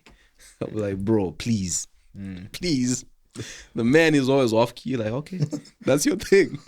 Not off key, off time. Like his timing is off. Or even Blueface when he was doing his thing. Like timing, there's technical stuff to this, man. Like I have to, like people don't look at when the thing is, if timing is off, key is off, it's who's the producer. It's never who's the artist. It's who let this person do this, and you don't want that. Yeah.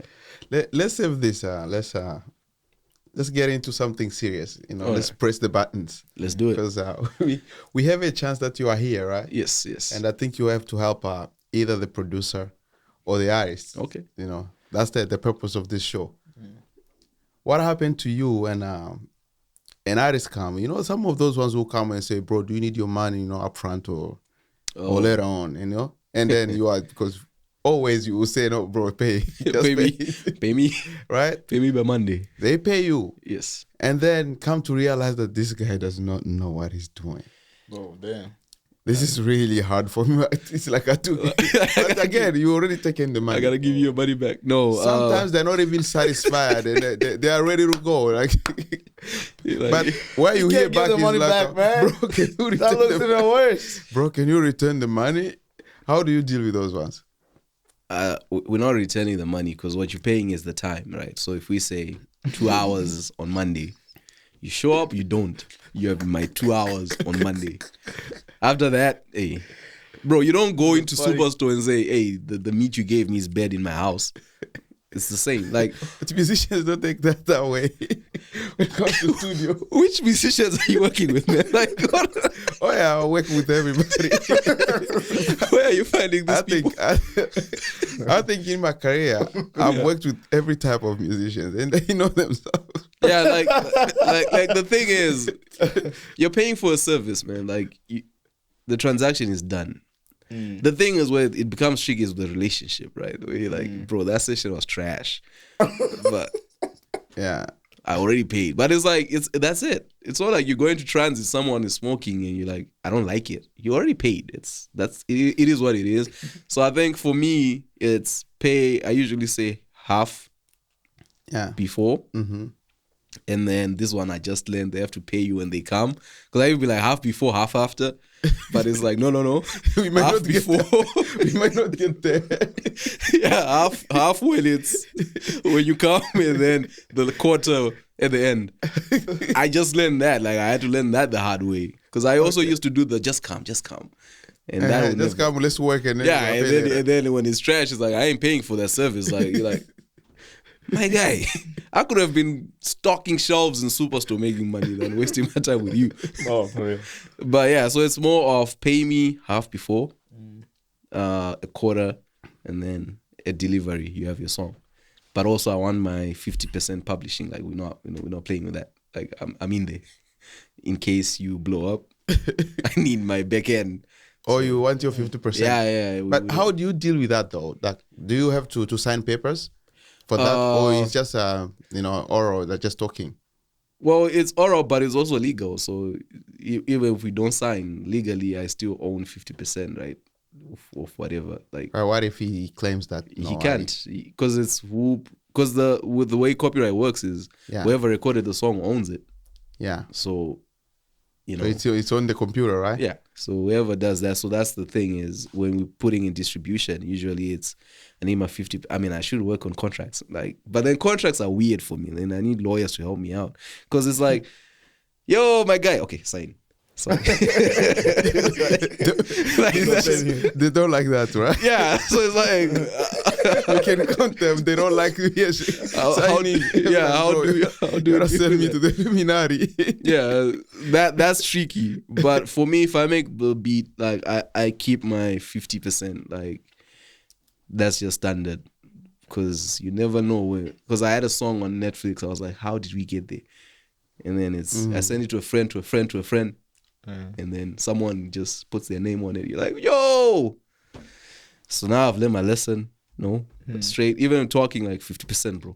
Like I need my publishing. I need my publishing. Yeah. If you make it, I know you're likely not, but if you make it, exactly, I'm there with you. And that's why I was like, for me, it's important. The song sounds great, but yeah, payment, be paid, man. Like it's tough because the equipment costs a lot. Like I know these mics are like 500 Canadian dollars, right? Yeah. And then you're looking at a decent mic is $1,000 like to record. Like I know people use the 250 ones, but like at $1,000, like somebody had to pay for that. It's over there. Yeah. You see, you have to pay that. You have to pay rent for the studio. You have to do a lot of things. So for you to just show up and expect like, oh, from the shower I just go sing and I go home and then I can be like, I don't like it. It's like, no. Pay for the service. Like you can buy a microphone on Amazon and do it in your house if that's it. But I've put years, man. Like, come on. So, but we have musicians right now who are sitting home watching this show. Yeah. And all they are saying in their mind is like, but I paid you. Why do you need 50% again? I paid you my money. Why did I pay all that money? Because, if I already pay you, why do you need 50%? Can you help them understand this? Well, now it's more if we're moving into what you're paying me for, right, is time. You're paying for my time to be with you. But that thing, let's say I made the instrumental. There's value in that instrumental. Without you, there's the next artist. Without the next artist, I can just put it out as a beat tape, like what Metros did back in the day. Like you can do that as well. So that 50% is basically us saying, okay, I'm the instrumentalist, you are the vocalist. We've come together to create a song. But I also have the skill of taking your vocals and putting them onto this thing. If you don't want to pay me, take the beat, take your vocals, go to the next studio, charge him. Do the same thing. You do the same thing. I still own 50% of my beat. Oh, whoa. Wherever you go. That's pay copyright. So that's the thing of when I'm saying I keep it. But if you come to me and I'm just recording, then the conversation can happen where, because you also don't want to lose out. Like if that song, let's say, becomes the number one hit and you're like, I was just the engineer, I was paid $30 and I'm still here. Like that's how you hear people complaining. Before you go on that, BK, I have some material on that. How about those ones who claim that I got the beat from BeatStars and they say, it was exclusive. Oh, that is I paid $300. It was exclusive. Read. Do you still own? read the contract. Read the contract. I'm on BeatStars. I used to sell beats there. Read the contract. Cool. So the thing is, still that producer owns 50% of the track. It's exclusive to you that I would not sell that beat to the next artist. But you and I, we are intertwined now. Yeah, okay. So that's what. And maybe you should help them for sure. I had a big argument with a musician here. Yeah. Who was saying, bro, I paid for it. Yeah, you did. That's it. I saw the contract.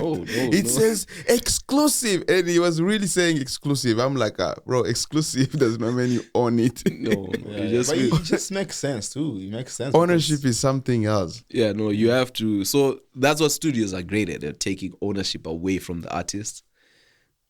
They are good at that. Like as a producer, you have to protect yourself. Because once that artist is signed, we were 50-50, but that 50-50 now has to be split. So the studio takes this chunk, the artist takes a chunk, the producer. Usually the producer, because you're not there, those decisions are being made. But even legally, you're protected by the law because you still own 50%. But the artist can make you sign off your 50%. But the only way that works is if you compensate me. So if you say, bro, I'll give you $10,000 for your publishing. And for me, if 10,000 is a lot of money, I'm like, whoo, there you go do your thing. But usually most producers don't do that because it's like artists just go and do their thing and forget about you. But the more the artist grows, you have claim. Like there's a lot of artists where the producers still can claim a lot of their money because it's like, I was there, I made the beat. So the problem challenge with hip hop is sampling, right? Like if you sample, it doesn't make it yours. It still belongs to whoever was the original. Yeah. Whereas if you're making the instrumental from scratch, it's I own it. Yeah. We combine. Even when studios come in, they'll try to pay you off so that you can go away. But that's basically how it works. But now at this level, how do you help yourself as a producer? Because if we can help producers to understand how they help themselves.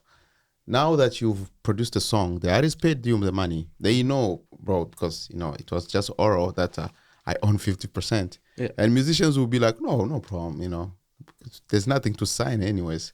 They think they're clever, right? Yeah. Now they take the song, they start selling. Now you don't have control, right? Because you don't know where the song went. They are the one with the song. Yeah. You are staying with your beats in a computer. How do you what I do is track it? I register all my music. So here in Canada, we have an organization called SOCAN.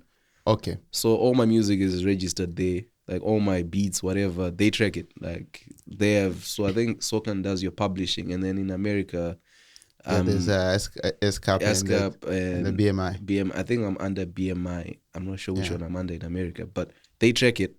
And then on DistroKid, I know with YouTube ID as well, you're able to follow whatever. Like I said, I have a song on Netflix. People would never believe it, but I get paid. Like they took it, I'm like, you have it. But like in the back end, it follows. So you just have to register your music. So it means, to those who don't understand, every time you produce a song, either the artist will go with the song, on your term, you go back and register that beat. Yeah, register your beat. The entire song on and say I have 50% on this.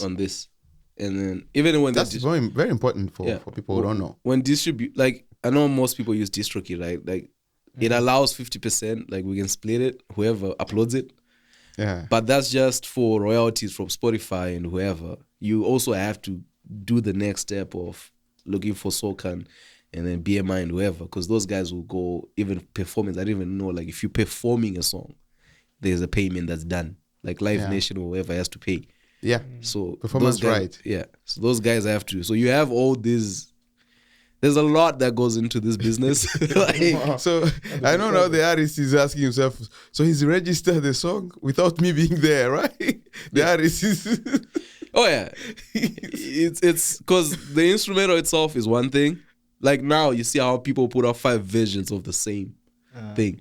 So it's like I have to eat off of my work, off of the beat. You can do your thing. You know, like if you listen to the Taylor Swift thing, like if you follow that case, like that was a significant case because who owned what? She makes most of her music. But what happened to the producers? What happened to these people? Like when she was devaluing the other catalog, there's a lot of people behind her. But she owned the lyrics to the music. She didn't own the beats. So if you listen to the new songs, they don't sound the same because different producers. So it's like, but that no one ever spoke about them. Like, why is it? It's a remake, but it sounds different because then there's copyright. It's like you cannot do this. So yeah, like I'll say producers contracts, man, sign. But then as artists, don't just sign. A lot of artists don't read. Yeah, read that thing, man. read the contract. Like, yeah, we almost signed away our lives. You're like, woo! How did I sign this? Yeah, like, well, because the guy was like, if you make it, I own X amount. You're like, bro, what have you done? Like, but wow, it's not worth it. Well, I was gonna, move on to that, to direct into marketing because you've done marketing, and I just wanted to know how influential was in the music for you, and what did you pick up from it, and how important is it to follow that step? So marketing, right? The key to our marketing is all about. So back then, the definition of marketing was solving someone's problem profitably. So when you take that basic is with your music, what are you solving? What does it do? So what you want to think about is, I love Beyonce, like she can do no wrong. But what does she do for me as a person, as a human being? It's, I'm feeling sad. She gives me a solution to that. That's what the song is. So that's, as an artist, it's you want to find your audience, but you want to understand what do you mean to them? What are you solving? Are you a pastime? Are you when I'm in the train? Do I listen to you in the train? There's a thing Diddy used to say, okay, I know he's not good nowadays, but he used to say, I want to be with you from when you wake up, I want to be with the clothes, with the whatever, like my music has to be there, right? So like as an artist, the whole idea of what marketing is what do you mean to the person when I think of you? So what does your music mean? Is it party music? If it's party music, I just listen to it on Saturday when I'm partying. But do you want to be an everyday type of artist? So when I'm thinking of marketing myself, is what type of artist do I want to attract? So when I was saying like I don't do Wizkid type of music, it's not like I hate Wizkid, but it's knowing who I am and what I can bring to the table. I don't want to attract an artist to me and then the friction happens because I've already attracted you in the wrong way. And I get it, we're technical and I can play a beat and you can sing and then it is what it is. But then I don't have any creative input into that. Whereas like when you're thinking of your marketing, then it's all about that is who am I? What does the world see? And when people meet me, because like nowadays, before you meet me, you search me up.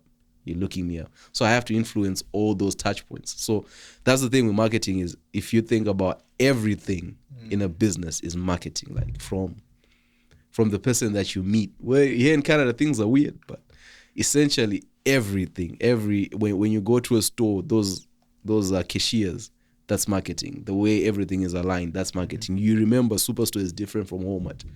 How? There's someone who thought about it. So I took all that to think, okay, now that I'm into music, how do I separate myself from the next guy? You know, like I started calling myself Uncle Kevin.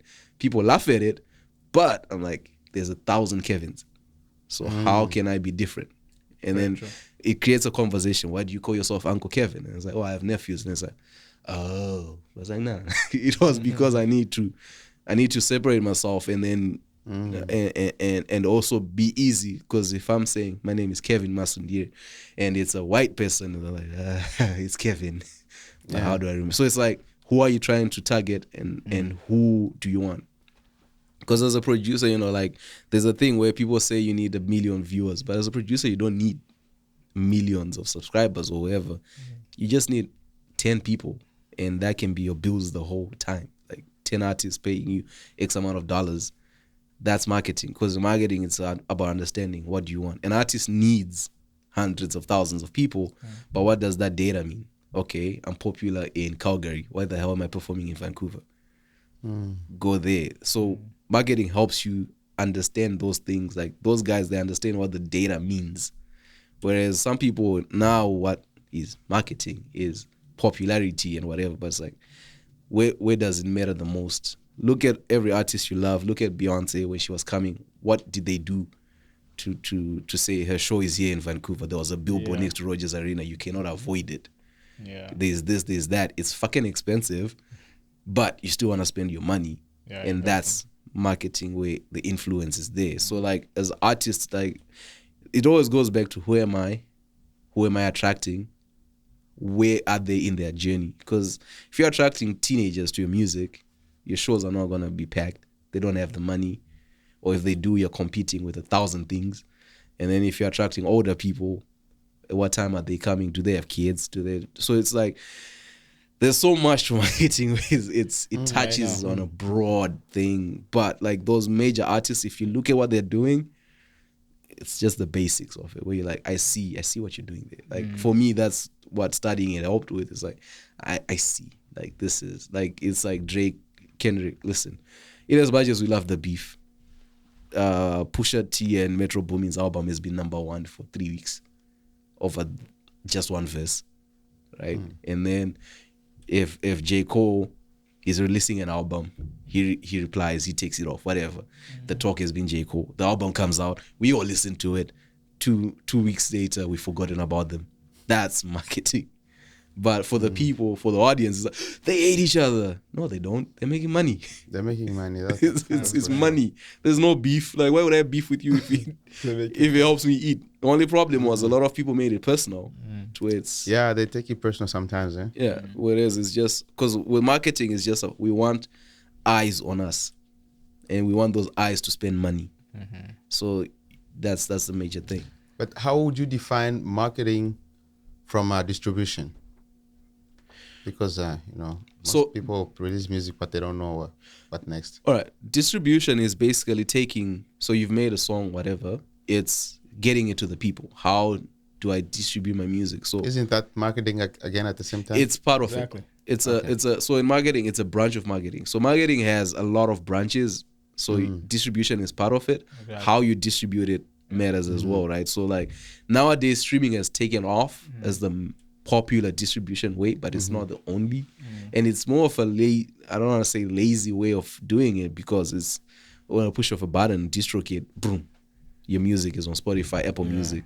But you find that CDs are making a comeback. Like people are still selling CDs, people still sell vinyls. So it's how do I get CDs are coming back again? Yeah, people have been selling like on your Spotify, you're there and it's popping up. Get this CD, get this thing. Because the thing that happens is if you don't want to pay for Spotify, you lose access to the music, right? So that's, and streaming has issues as well, right? Like as an artist, I think they just stated that to get paid on Spotify, you have to have X amount of listeners. But then Spotify only caters to their top. I think their top 40% make 60% of the revenue. So from a marketing perspective, you want to think about how's your music being consumed. That's why for artists, performing is better than streaming. Because if you're performing and you're looking at those, what you want to do is look at those numbers that Spotify shows you. Where am I popular? I'm popular in this place. Go perform there. Me, if I was a musician and I'm popular in China, trust me, I'm always in China. Because that's where my money is. Okay. Right? So that's marketing is distribution. It's just knowing I'm taking what I have to the people. How you control it? I mean, Yeah, that's the truth.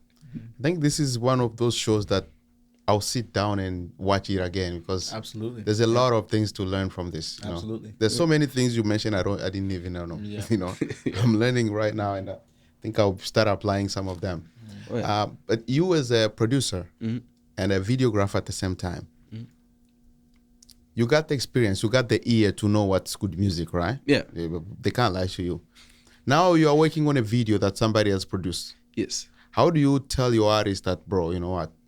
I know you paid me to do the video, but you need to understand that the song need to go well with the video. Can you go back to the studio to fix some of these things? You can't. How do you do that? You can't do that though. You can't do that? No. So- Because this thing is already there. Like as a because the thing is, if you're bringing me to make your music video, Yes. I'm working with what you're giving me. Cool. So the only thing I can maybe say is the mix is wrong. Like it won't translate maybe, but I can't really say like, This is trash, bro. yeah, because I'm like, oh, okay, this is what we're working with today. All right. Because my job as a filmmaker is either you're trusting me to come up with my concept of what you've done, or you already have a concept that you want me to help you execute, right? So I'm just there to support whatever it is. If it's trash, hey, there are trashy songs with videos out there. We're there to support the artist with whatever. Because it's not fair for me to be like, hey, this is trash. Like I can't say it. Yeah, because you know when it's good, right? Yeah. You know when it's good because you're a producer. Yeah, and you also see the effort that people put in. Yeah. Right? Like if it's fire song, it's like, ooh. Because think about a fire song with a fire video. It's an opportunity for me to grow. Because I also want to grow. I also want you to grow. And when you have more eyes on you, it's highlighting my work. It's highlighting what I can do. So if it's a trashy thing, I'm like, okay, I'm just doing this to pay my bills. It's cool. See, that brings us back to the question I asked earlier. How the money played a role? It does. Money does, man. Like I have to pay bills. You have to pay bills. Yeah, 100%. Imagine if a producer comes to you with a whack beat and is like, listen, I'm paying you to sing. Give me your vocals. Would you say no? You won't say no. This is beautiful. If I may help the people who are, again, sitting home watching this, there's always a conflict when you talk about money, like even on music videos. I know you might not be honest with this one, but I want you to be to try your best. How much would the video, like average, cost? You know, because people. All right. Sometimes when you tell them like, you know what, I'm charging this for a video, like, bro, that's too much. People can do videos with their phones now. You can't be charging for this. Yeah. But you as a guy who understand what's happening. So I would say a decent budget for a decent music video, you're looking at 5,000 beginning, just to get a decent. Because the thing is, where most of your money goes is in editing. So for me, if you want me to edit your video, right, it's going to take a day or 2 days or whatever. You want me not to do anything else and focus on editing your video. Whereas if you're paying me nothing, if I get an opportunity to go make another video, I'm not going to be like, sorry, I can't do it. Like, you just money, throw it. I'm gone. Your thing. Like I have a lot of people that like I like filming that I do free stuff for, where I'm like, I usually wake up like, it's been 3 months, I haven't even touched that thing. Because it's like, there is no incentive for me as a creator to sit down and do it. I'm constantly searching for the next thing. So when I say it's 5,000, no people will be like, hey, here's the thing, where your money goes. Either we're renting out cameras. If let's say I'm just a filmmaker. I have to rent out the camera, I have to rent out lenses, I have to rent out lights. I have to pay for locations. I have to get my friends to come in and help me shoot your video, set up lights and whatever. Those people need to be paid. So if you're looking at a cinematographer charges 500 to 750 a day, you're looking at the lighting guy, that's 250. So you need 2-3 people to help you. That's another 750. That's 1.5 just in labor. And then we're going locations. Here, like, we tried to get a motel one time. They charged us $300 a night which would have because we wanted it for 3 nights, would have been another 1,000 just to get it. And this was on discount because we were like, oh, we're students. And like, okay, fine. But it was supposed to be 1,000 a day to get it. So, and then we go from there. You want transport, we need to move everybody around. There's a cost in that. And then you're looking at in coming up with the concept, especially with artists. We're all sensitive human beings, but that time has to be paid for. So you have to pay, I have to pay the guys I'm working with for the meetings we have to do to prepare for your show, for your video. And then when that's all said and done, we've shot it, right? That's a day in everybody's life. We all go back. I have to sit down and start editing it. Then there's revisions. You don't like this part. You don't like this. You don't like this. And then that's 3-4 days of my life, or even a week of just working on your music video. So at 5K, you're getting a decent thing.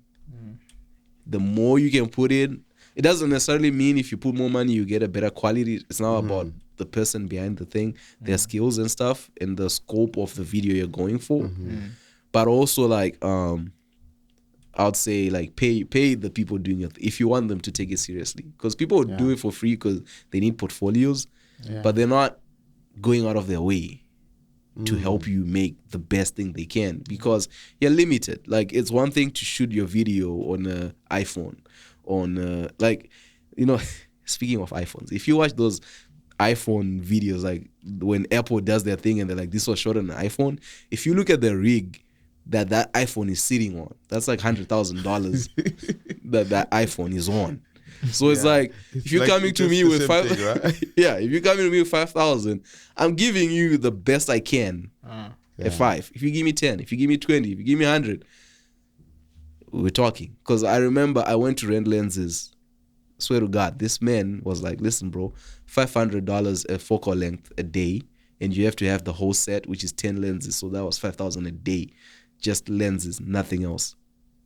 So if you come to me with 5,000, that means that lens is out of the way. We have to go lower quality on whatever we're using. So that's the thing, is your budget determines. In video, it's you get what you pay for.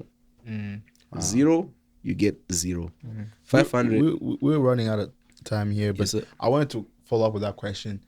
To the artists who, would you charge a music video to the artists who, let's say their financial status is beyond 10K, whatever. Let's say you're charging a video for Drake, or charging video for, we're gonna say, people who were just living under Drake, and people who just got started and who have, how would you advise them to go about that video? Because we know music video push artists, that's for sure.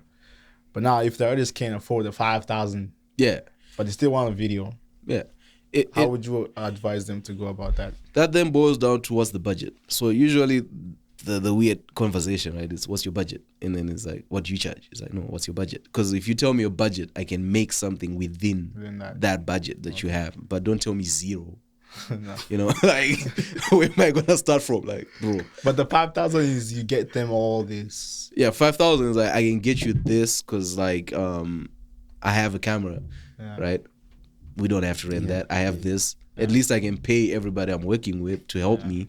That's what it does. Like, okay, now I can start having conversations. But if you like, it's zero. I'm like, oh, it's me, you. Let's take my camera. Let's run around the streets. We edit it. It takes 2 months, 3 months to make it. You pay 5. Here you go. Within a day. Here's your thing, bro. Like, that's the thing that you're mainly paying for. Like when someone was like, "What's your budget?" And then if it's Drake, listen, it's Drake. I'm not. Even if it's a $2 thing, it's like, bro. There's a big name coming. like, bro, like, because I think if you charge Drake $5,000, they won't even take you serious. Like, who's this guy? Like, where did you get him? You know. So that's why it's very different, because as upcoming artists and the beginners, they struggle with paying obviously the studio session, and then that becomes harder to make, to the point where you're releasing videos and making audio at the same time. It becomes tough, and that's majority of them give up most of the time because they can't afford that whole structure of going to it. How do you advise them to approach that? Is it necessary to hit it with a absolutely crazy videos out there already, or even? If I understand the question, it's more of, if you're starting out as an artist, where the budget is tricky. Yeah. There are people at the same level as you. Yeah. So, you know, don't... There are people your level. Don't come to him first. No, it's You still have your people who can. there are people, like, we all start from somewhere. That's true. Yeah.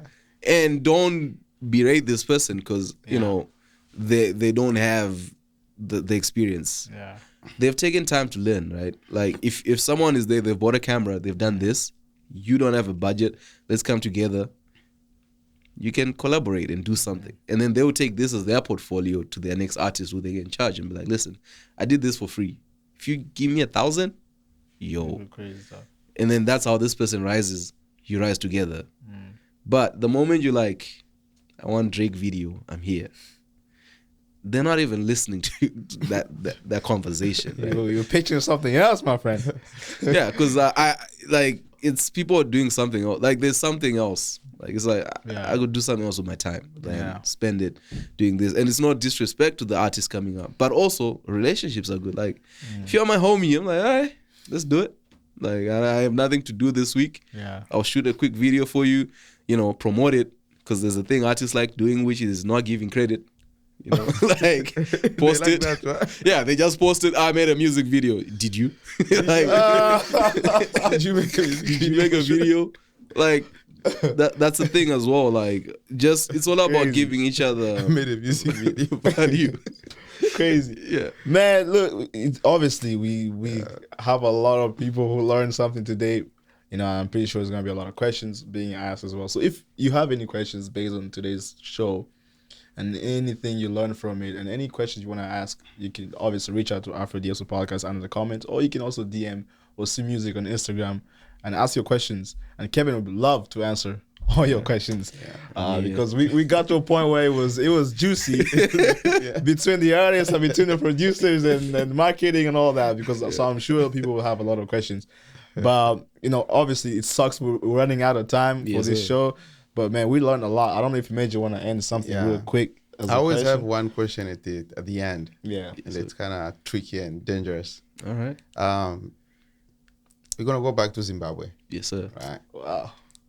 Yes or no, all Zimbabweans are afraid to talk about politics. It's like, this is like one of the things that Zimbabweans don't want to talk about. I don't know why.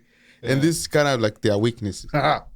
Probably not a good idea to wear a jacket on this last question. Listen, it's not that we're scared to talk about politics. We have freedom of speech in Zimbabwe, but we have no freedom after speech. So we'd rather you have no freedom after speech. We'd rather not get into it and be like, some people do. We've seen what happens to them. You're like, you know what? I think the answer is spoken enough. Just the answer is so do we need to have another show for that topic that can carry us to why? Is there no freedom afterwards? You can already hear that he cannot. It's like, there's a block there. For that. You know what I mean? Like, why play with fire? Why play with fire when you be like, bro, call me to talk about music, no politics. Yeah, you're like, I'm over here. I'm doing my thing. I'm doing my thing. Respect to the elders. We respect them. Handle it. Hey, man, but it's obviously a pleasure having you here, Kevin, man. Like, you educate us a lot today, you know, saying I promise you I'll go back and listen to this again and pick up some other stuff, because there are stuff I just learned from this and I'll start applying them tonight. I promise you. I promise you. Sign those contracts, man. Sign those contracts, don't I'm not lying. But Kevin, man, we want to give you a chance to just put out your if you have social media, you can go ahead and put up people can find you, especially shooting the music videos. Maybe not the 5,000, but you can maybe get something. Maybe you can get something below, but Kevin can so it's Uncle Kevin Official on all accounts. It's Uncle Kevin Official on all accounts. Instagram is where I'm usually there. YouTube, I'm also there. Hit me up. Go on my website, unclekevin.ca. I have a little short film coming out, and we're working on a movie this year. And so if you see the work is there, so if you want my time, you may have to pay for me to be able to let go of my other commitments and then commit to you. But hit me up. Any questions? I also have a podcast. Hopefully, these guys will pop in one day. Oh, wow. Yeah, Conversations with Uncle Kevin, where we go deep into what you want. Oh, wow. We That'll be really good. You heard here first, man. Afrodiaspo heard here first. I'll be the next guest. Come on through, man. Let's have these conversations. Yeah. I'm betting my passport never going home. I'm nominating Major for sure to get on that right there with the top questions. But we do appreciate everybody for tuning in tonight, man. It's just been a very, very pleasure. And you heard Kevin, man. If you want to reach him out, go ahead and check him out. And whenever you need any questions, please. The man is right there. He will be gladly asking your questions. And the link is going to be also below there. The link will be down below. You to Kevin, and it takes you right away to Kevin, and then you're going to find out everything there. And shout out to sponsor for tonight, Elton Pimbaga, my guy. Shout out to UOC Music as well. We apologize for passing the time a little bit today, but today was a very special show. And we appreciate Kevin for doing this, for coming here today. So thank you guys for tuning in to Afrodiaspo. On my right side, we got Major Mugisha right here, man, my co-host. And obviously, my left side, we got the one and only Kevin, the big Uncle Kevin. Uncle Kevin. That's how you say it. Thank you guys for tuning in, man. Afrodiaspo Podcast, we out. Peace out.